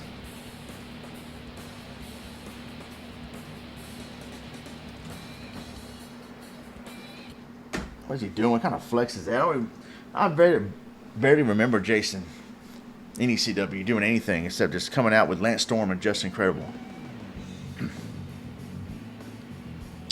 I remember one time the Sandman went on a rampage, and when the Impact players came into the building, he goes, "Listen, we're in trouble. It's the Sandman. He's drunk," and Don Marin goes, "He's always drunk, Jason." What are you talking about? Sandman, he's always drunk, like the Mr. Leahy of ECW. Always drunk, no matter what. Too bad it's not in this freaking game. Have Sabu wrestle next. Who am I going to have Sabu wrestle? Raven. Let's go.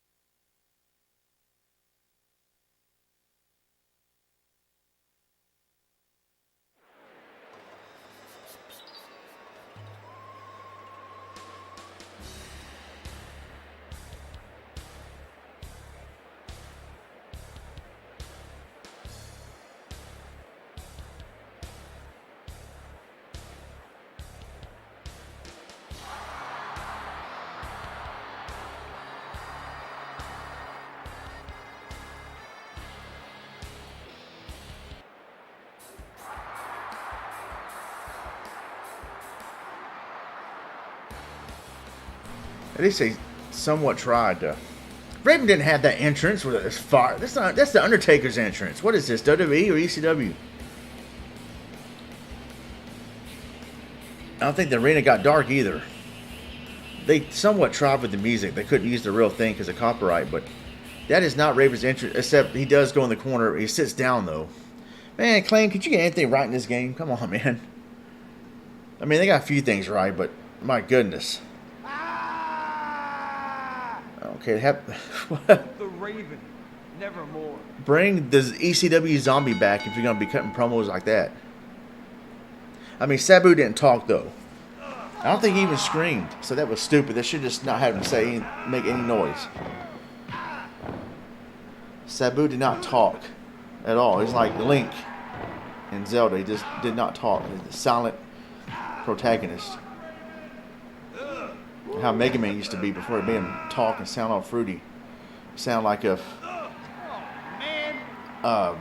I know he's a boy robot, but he was still a robot. Mega Man, not Mega Boy. And it made him sound just stupid and pansy-like in the later Mega Man games. I hated that. They should have kept Mega Man as a silent protagonist, just like Link. And I'm not talking about the CDI games either, where Link is like, whoa, I could do the Dark Walk. Cool, huh? I can't wait to bomb some Dodongos. I can't wait for you to shut up. Like, Link, you're not supposed to talk. They really messed up those Zelda games. And short arm clothesline. Oh, come on now. They're chanting ECW too fast. Like, they can't even get the ECW chants right sometimes. Like, come on, man.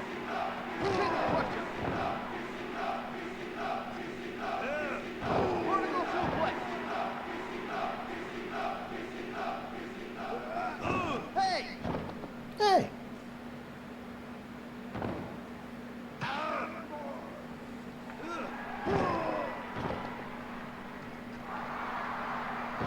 Bulldog!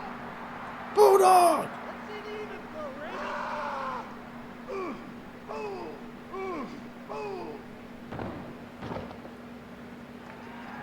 Implant DDT.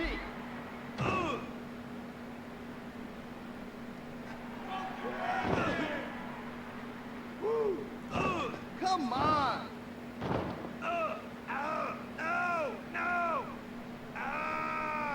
Raven, barely able to escape that one.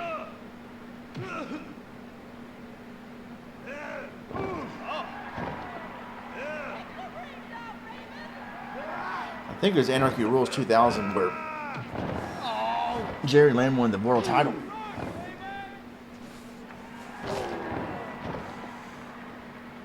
He deserved that moment too.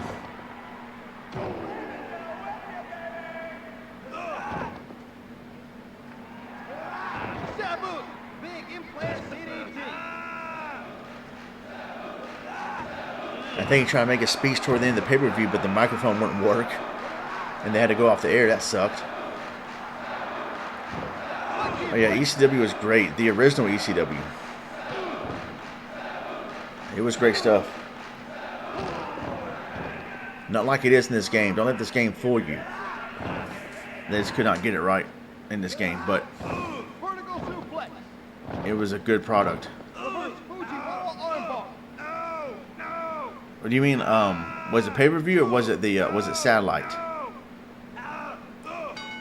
Because they would have like weekly shows on satellite. Really, gonna beat Raven like that? Get out of here! Boo!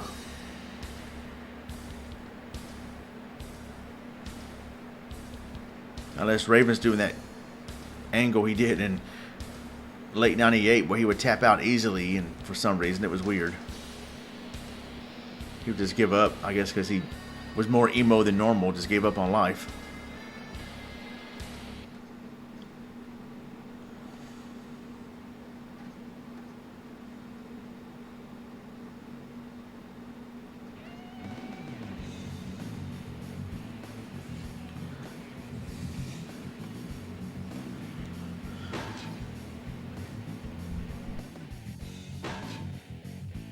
Gotta do some tag team tornado matches now. Mix it up a little bit, make it more exciting. Dreamer and Raven, I love them as a team.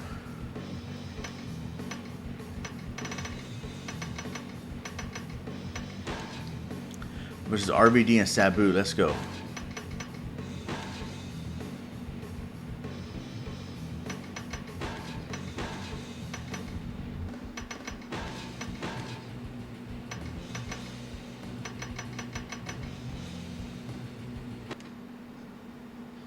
Cable. Okay, yeah.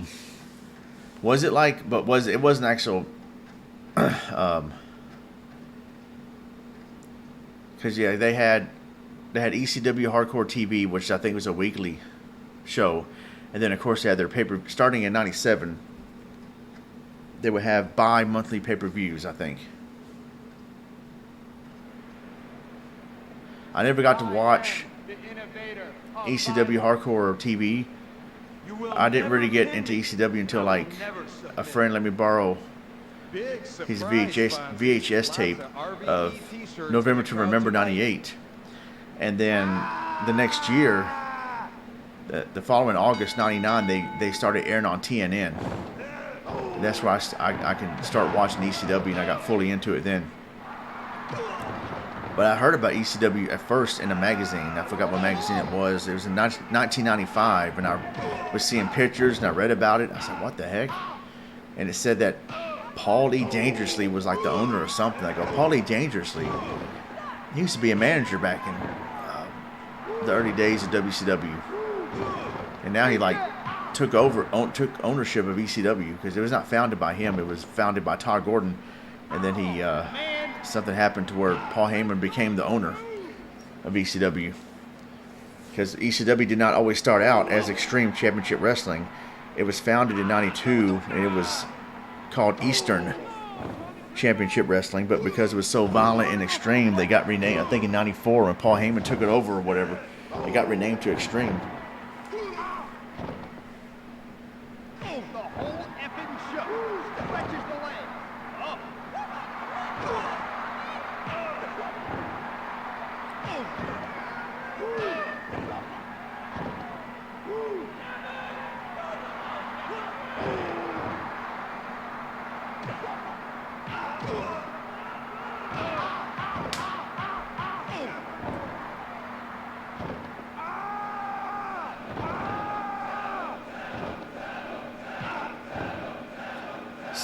This chant, Sabu, Sabu, Sabu. The fake ECW crowd.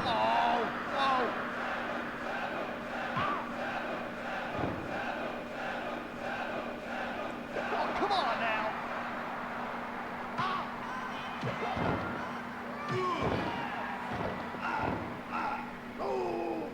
Sabu, great escape.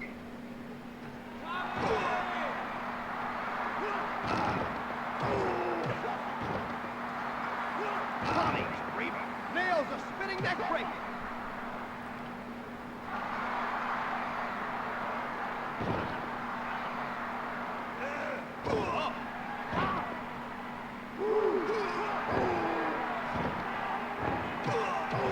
I remember when Raven returned to ECW. At the second episode of ECW on TNN, he returned, actually helped Tommy Dreamer. And then they won the tag team titles from the Dudley Boys, because the Dudley Boys were getting ready to leave to go to the WWF.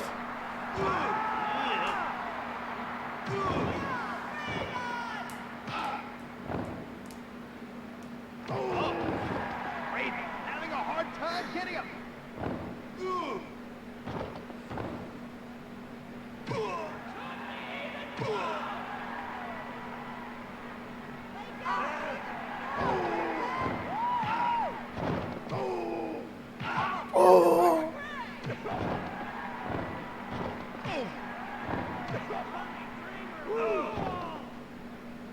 Tommy Dreamer. Come on. He was the kind of like the Sting of ECW. He had been there like forever. I think Dreamer might have been there since the very beginning until its end. And Sting was with WCW when it became like I think Jim Crockett Promotions or whatever got bought out by Ted Turner.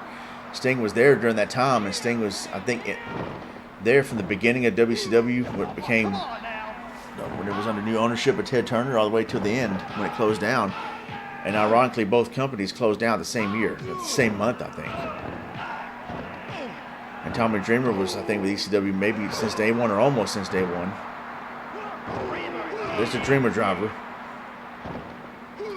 Not be it, unless RVD can break it up. No, Raven stopped that. Wow. Oh, it's elimination. Okay, so it's not over yet. Now it's 2-on-1.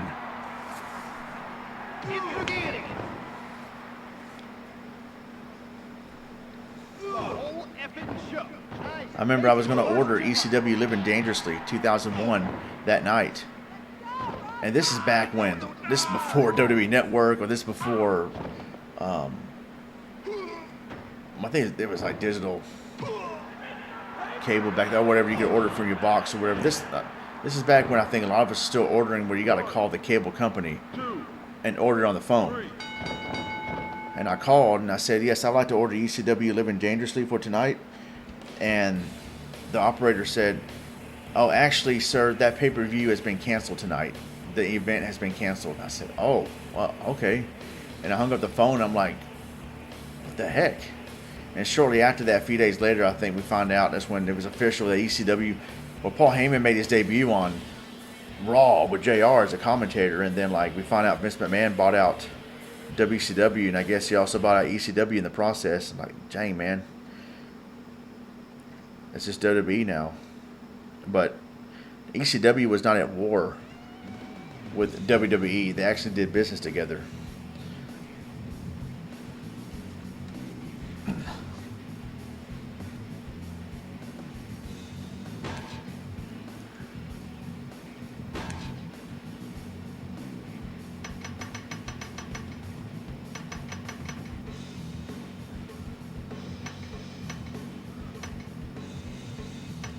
Let's do Battle Royal. 29 wrestlers. This is going to be interesting. No.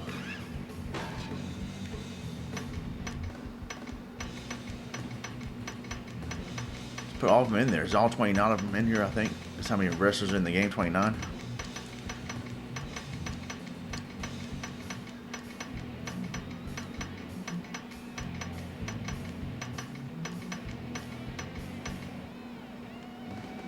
Yeah, that's... no, Spike Dudley's in this game. I forgot. Lance Storm was pretty good, but they got to be left out. Yeah, let's simulate that. There's no time, no limit in this one. This is a Battle Royal. Let's go. This will be the last match of the stream. A good way to go out. The Battle Royal.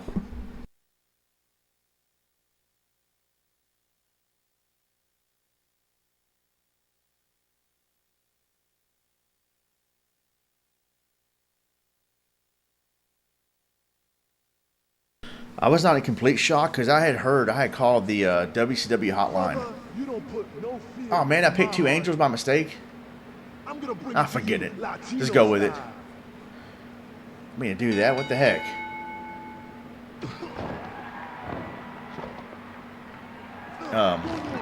I was not in complete shock with that because I called the. This is back when 900 numbers were a thing. The internet wasn't as big yet with wrestling news and stuff, and it's not what it is today. But I called the WCW hotline, and they said something like, I forgot what it was. A lot of rumors that WCW may close its doors, but we don't know exactly for sure what's going to happen yet. And then I think there's a rumor that Vince McMahon could buy out the company, could buy out the stock or whatever.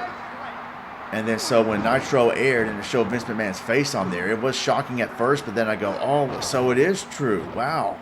I can see where everybody else was shocked. The people that didn't know better, they go, wait a minute. I thought this is Nitro. Am I on the wrong channel? No, you're not. Vince McMahon is on WCW TV. Like, wow. So that was a shocking moment for sure, but it didn't totally surprise me because I had heard in advance what happened.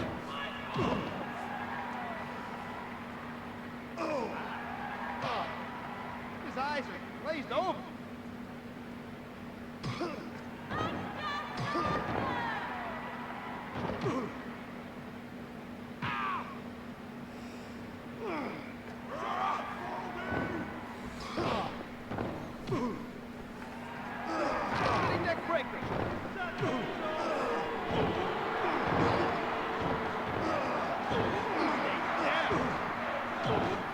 Yeah, well, yeah, but it's kind of hard to, because at the time all these WCW wrestlers, they wanted to they wanted to sit out their AOL contracts or whatever it was. They did not want to work. They wanted to go on vacation and keep collecting that paycheck, which I don't blame them. So I don't know. I mean, I don't know how much better they would have been able to handle it, because people like Hogan, Hall, and Nash, and Goldberg, and Scott Steiner, all these big WCW names, they did not want to really wrestle. They wanted to take that.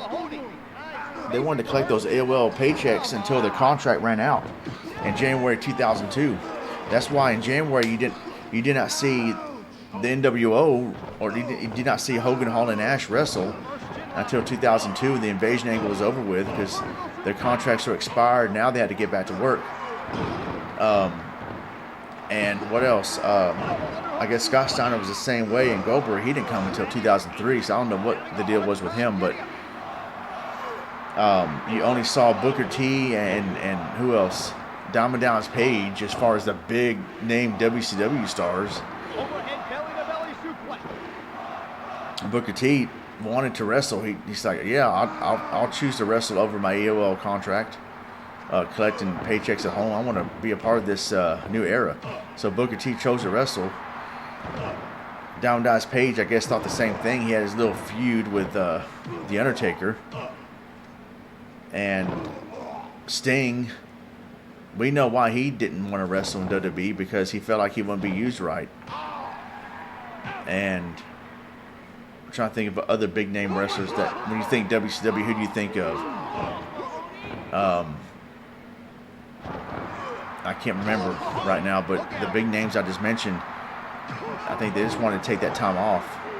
So it would have been awesome if you would have seen like Hogan, Hall, and Nash, and it could have been much better than it was. But at that time, I mean, you know, they just, I think they just wanted to take that little vacation and just sit at home and get paid.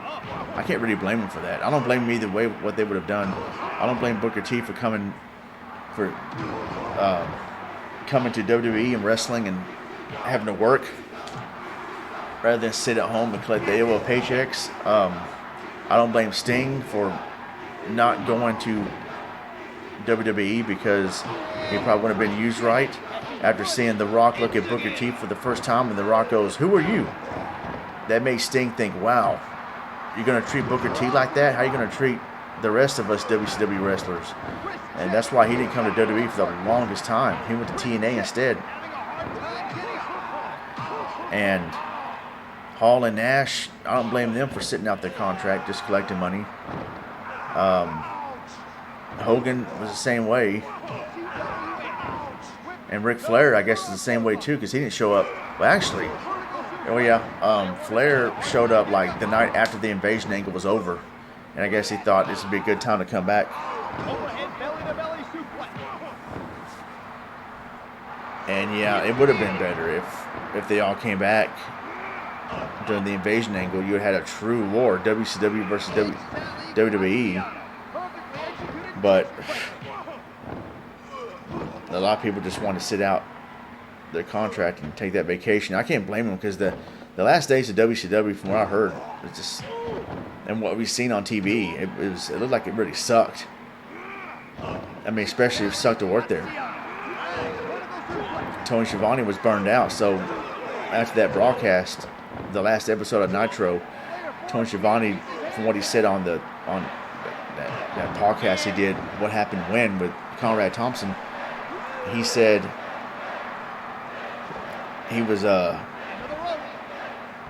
think he's so burned out and done. I think he sat in his car for a while after that and just wondered, all right, well, I'm happy to be there. I think Ric Flair was happy to see the company close because it was such bad shape at the time. It was a shadow of his former self.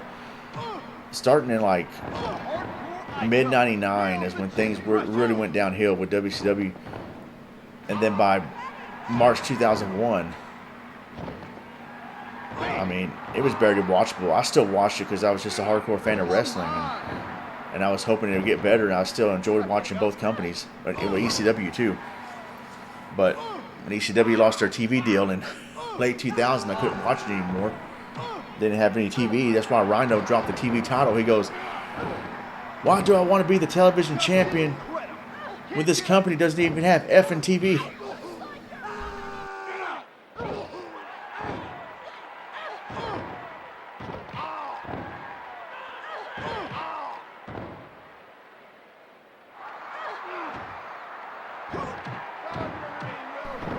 comes Don Marie now. And it's Danny Doring again. He looks like, he really does look like Crush, 1993.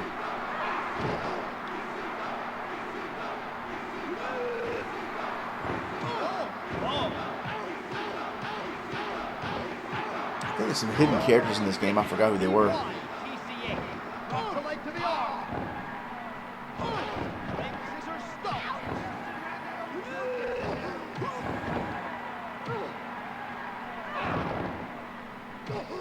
Player 4 standing there, Dave.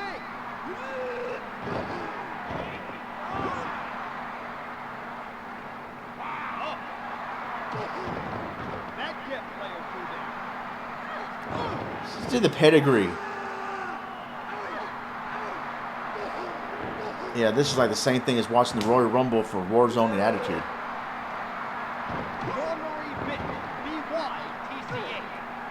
Oh, that's just uncalled for.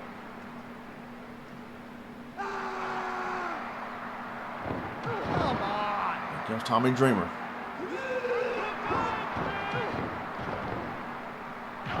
Dude, Justin Credible was such a good heel. I hated him, dude. He pissed me off so much. He pissed me off more than Triple H did. Chris check. Catches the foot. Inzaghi. Player 4 is having a hard time getting up.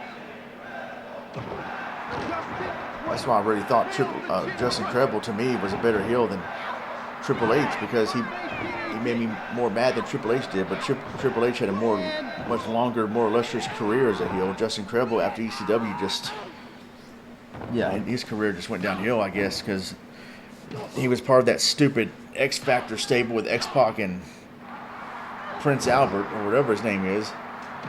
So stupid. That is stupid X Factor music.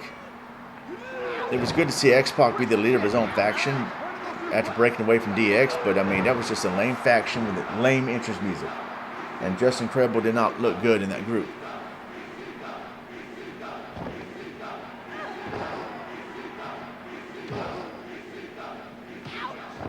And downstage, player 2. Here comes Francine, the Queen of Extreme.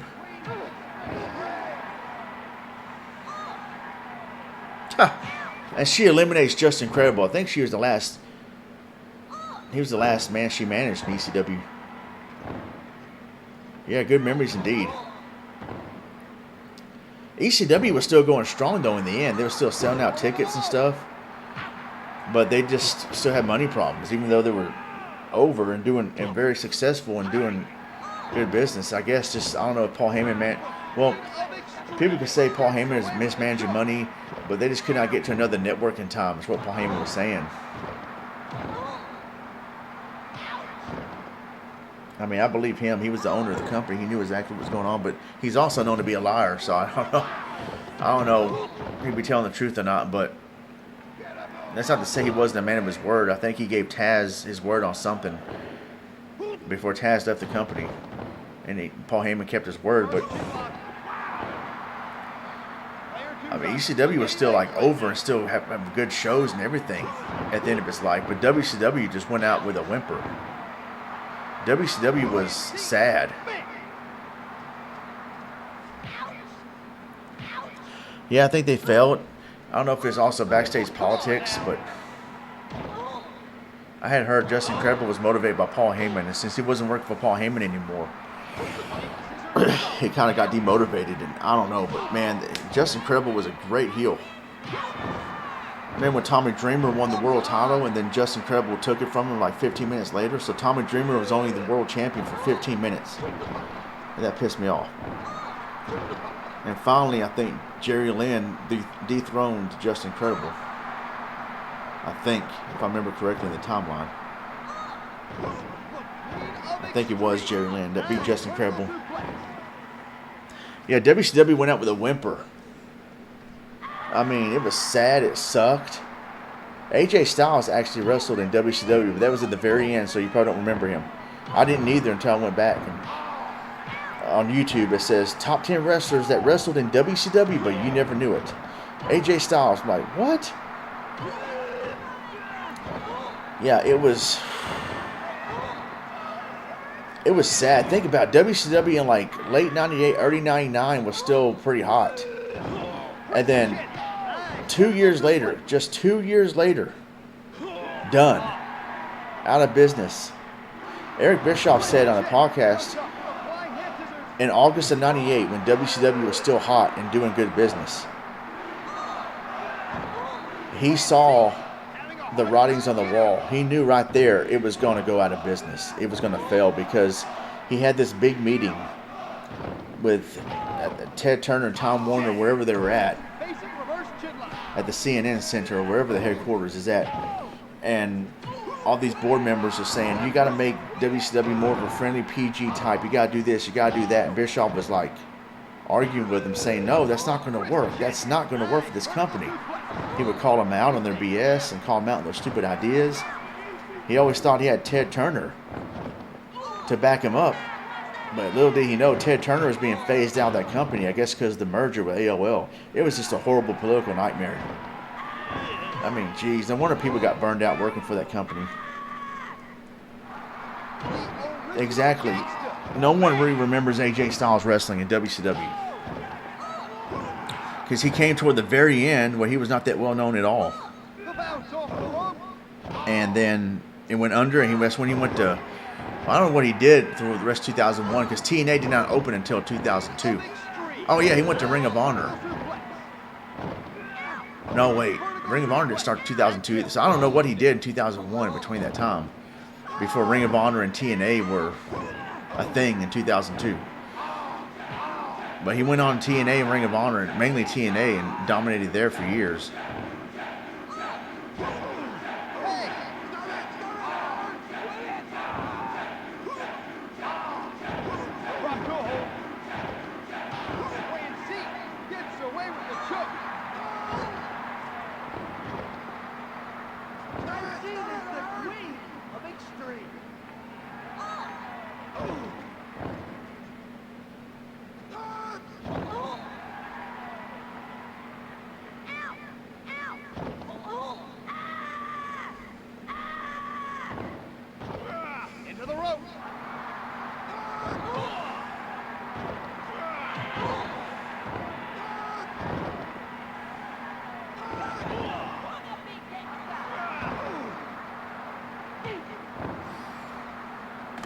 Yeah, by then they were having I think they're having Cruiserweight Tag Team Championships, and I'm like, they don't need that. What the heck are they doing?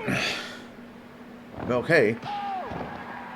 They had some great talent, but it was just not the same company. It's not, no one cared about it anymore, really. I mean, you go look at those ratings. I'm not trying to make it all about the ratings all the time, but man, like that really proved it right there, because WCW was kicking WWF's butt in the ratings for 83 weeks. And then by 98, 99, especially when Mick Foley won the world title, and Tony Schiavone spoiled it for everybody because Bischoff told him to. I mean, sometime late 99 is when the ratings started to go lower and lower and lower. I thought Vince Russo would turn things around. Boy, was I wrong. And then early 2000, late 99, early 2000, when Russo was fired or quit, they brought in someone else that didn't know what they were doing, and the company was terrible. Russo and Bischoff came back in like April 2000. I thought things were going to get great again. They kind of were at first, but then sucked again. And it's like a roller coaster. Like, geez, man. I don't know. This company, man, is just a roller coaster political nightmare. She sounds like Rita from Power Rangers. I wasn't even paying attention. I was texting someone on the phone just now that texted me. I had to text him back. But yeah, WCW was terrible. It was sad. It was sad, a sad ending.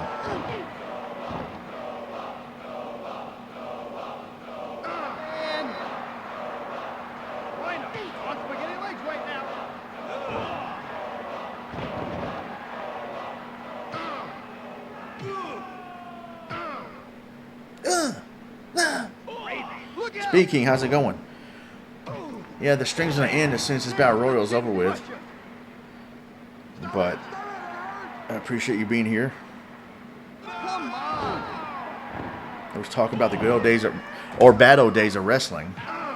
This game sucks, by the way, but it's ECW, so why not stream it and let the CPU go at it? I don't want to play this crap. That's not to say the other games I let the CPU fight or crap, but because they're fun to watch. But this one right here, fun to stream when it's the CPU going at it. We could watch the ECW wrestlers back in the day and talk about the good or bad days of wrestling. Me and Hector were talking about how much WCW sucked, and toward the end, ECW was still good despite it went under business, went under and out of business. But WCW went out with a whimper. There's Roadkill. I wonder what happened to him. He was supposed to wrestle in WWE, but unfortunately, this didn't happen. They're going to shave his head completely and make him into a totally different character, but that never happened. Yep, it definitely went out with a whimper. And at least ECW went out with a bang.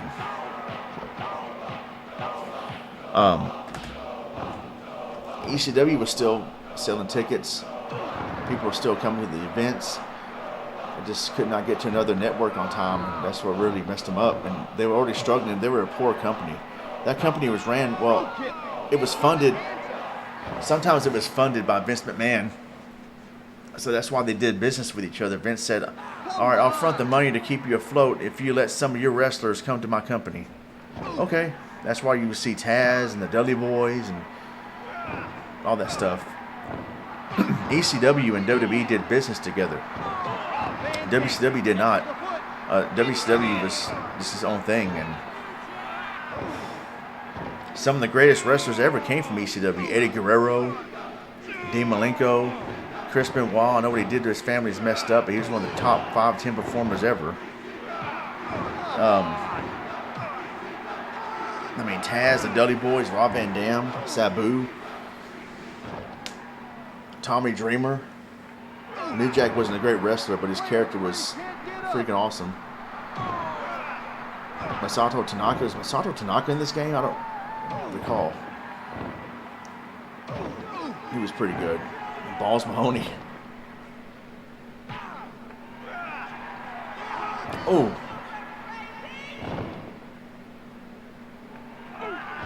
Lance Storm, I never cared much about Lance Storm, but he was a good wrestler.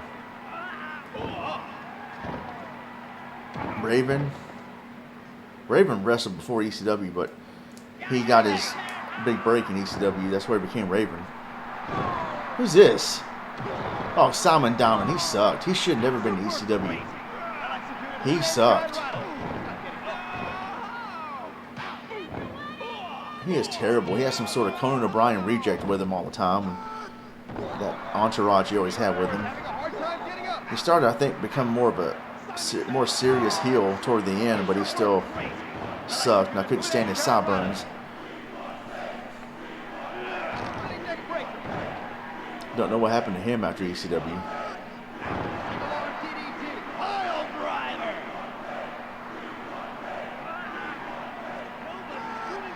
He had this big bodyguard with him called, I forgot what his name is, I guess Dick or Big Dick. And Simon goes, look at my big dick. My dick is huge. And then he had this finishing move.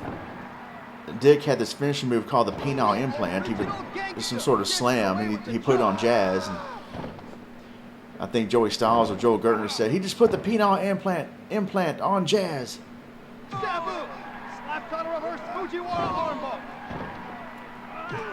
There was also Big Dick Dudley, if y'all remember him. He's like part of the Dudley family.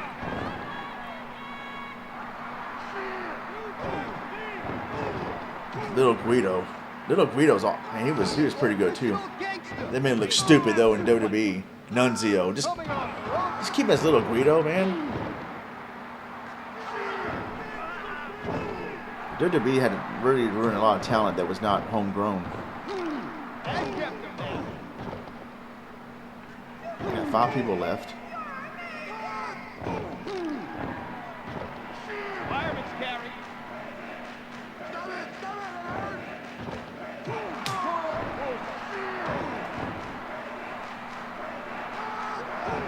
Sabu actually wrestled in WCW.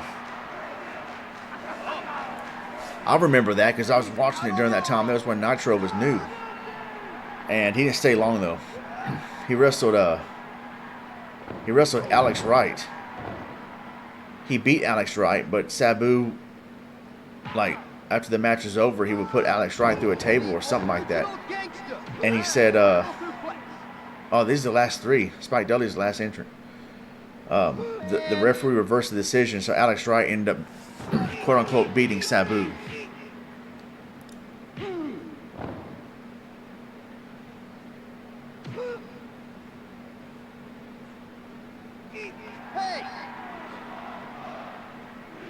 I don't know who thought of that. Have Sabu wrestle Alex Wright. Really?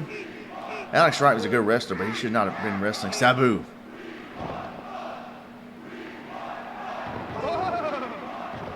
Whoa! Heck was New Jack wouldn't be standing there. He'd be messing some people up. New Jack was a bad dude in real life. I mean, he was a bad dude not messed with in real life. He really was gangster. That's BS. New Jack wouldn't stand there and just not do anything. He would do some damage to both of them.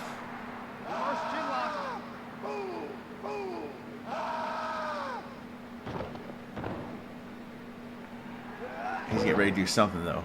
One time, New Jack busted out with the NES and hit someone over the head with it. He would bring weapons to the ring all the time. He had an NES and he hit somebody. It was a spray-painted NES. And he hit somebody over the head with it. And Joey Styles says, "Was that a video game?" Like, no, it was a video game system, but anyway. And Joey Styles would oversell this game. Like, he would go, ECW Hardcore Revolution, the video game, will be coming out in stores. ECW Hardcore Revolution, the video game. We know it's a video game, Joey. They were so proud of this game coming out, and it did not deliver. And I know he had to do his job and hype it up, so I'm not going to bash him too bad for that. I get it. But he says something like, this game is going to be as extreme as ECW itself. Wrong. It's like Matrix said in Commando. Wrong.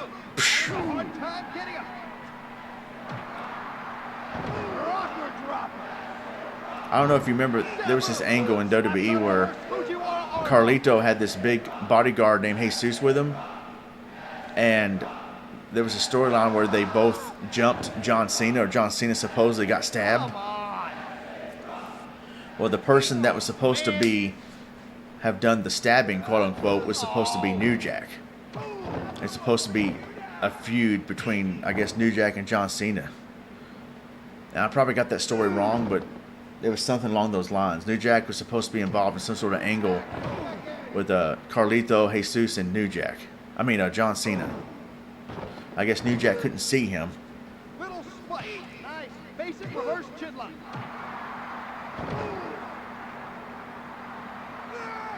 Vertical suplex.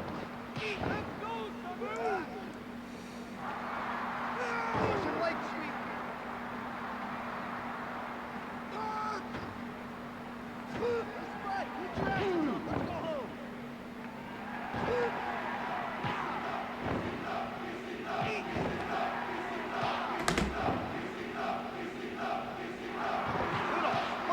All right, come on, guys.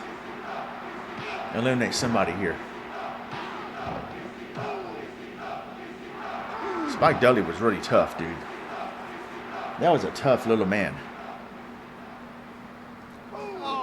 He could take a beating just like Mick Foley. Player one can't keep his hands up.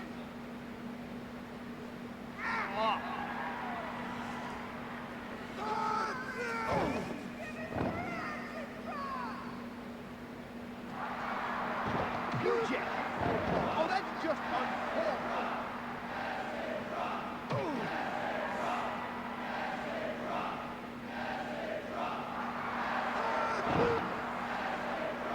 The original gangster gets away with the choke.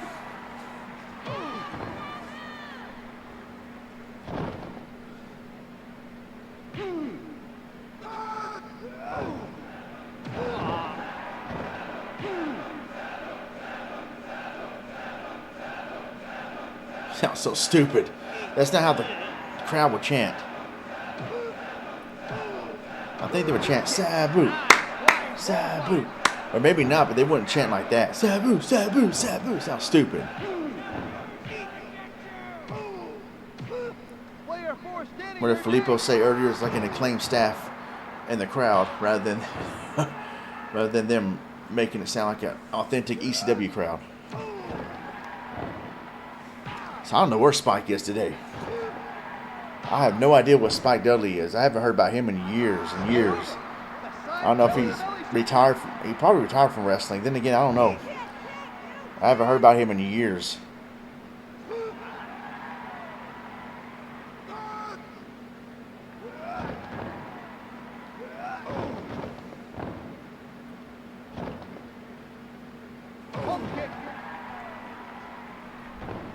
Come on now. Stop it, it hurts. Man, I can't believe that's New Jack's voice too. I can't believe he did that. You think he wouldn't do something like that? He wouldn't say, "Stop it, it hurts." People be saying that to New Jack, not the other way around.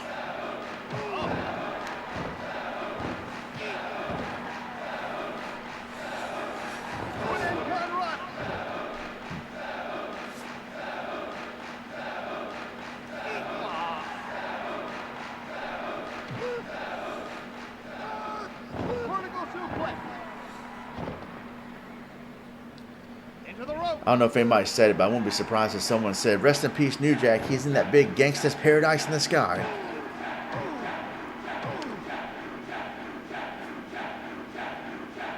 Come on. He came out to,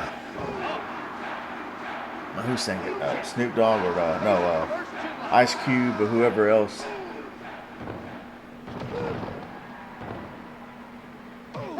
Ice Cube, whoever it was that sang Natural Born Killers. That song that was released in '94. Of course, they can't have it in this game because of copyright, but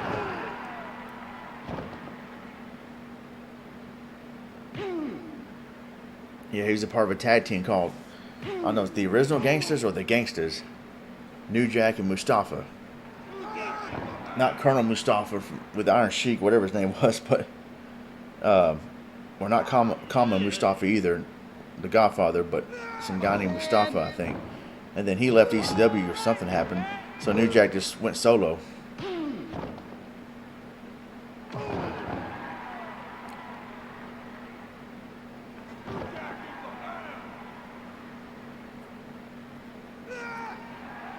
Finally, somebody gets eliminated right here.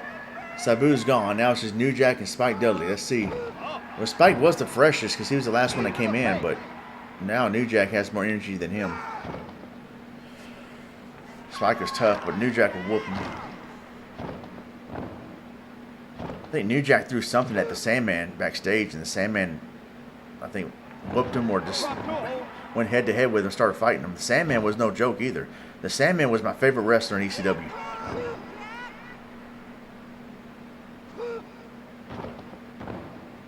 Yeah, the Sandman was freaking awesome. He would come out to Enter Sandman and just go through the crowd.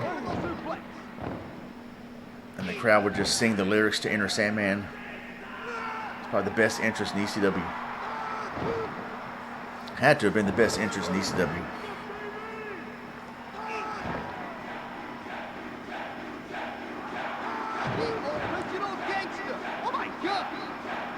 Oh my God. Sabu is not in the match anymore, you idiots. Why are you chanting his name? They want to come back out. No, they're chanting New Jack's. I'm the idiot, sorry. It sounded like Sabu, like they chanted earlier. Sabu, Sabu, Sabu. And then I see New Jack's name flash. Okay. They still wouldn't chant like that. New Jack, New Jack, New Jack. He'd go up there and jack people up for chanting his name like that. Spike's in the red. He's in trouble.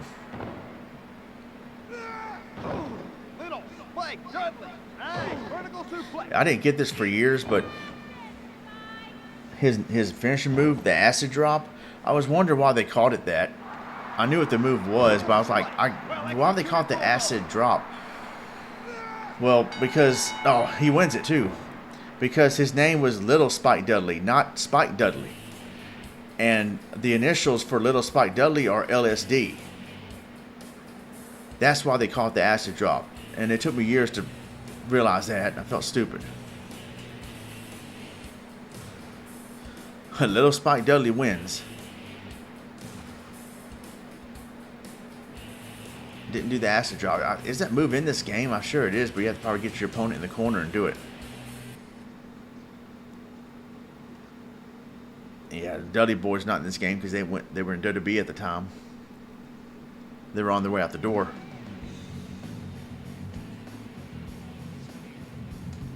Rest in peace, Mike Austin. Rest in peace, Axel Rotten. A lot of these wrestlers are gone. New Jack. I forgot who else is in this game that's gone, but man.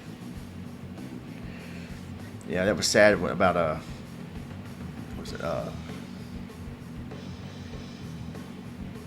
When I found out New Jack passed away, I'm like, what? No way. Dude.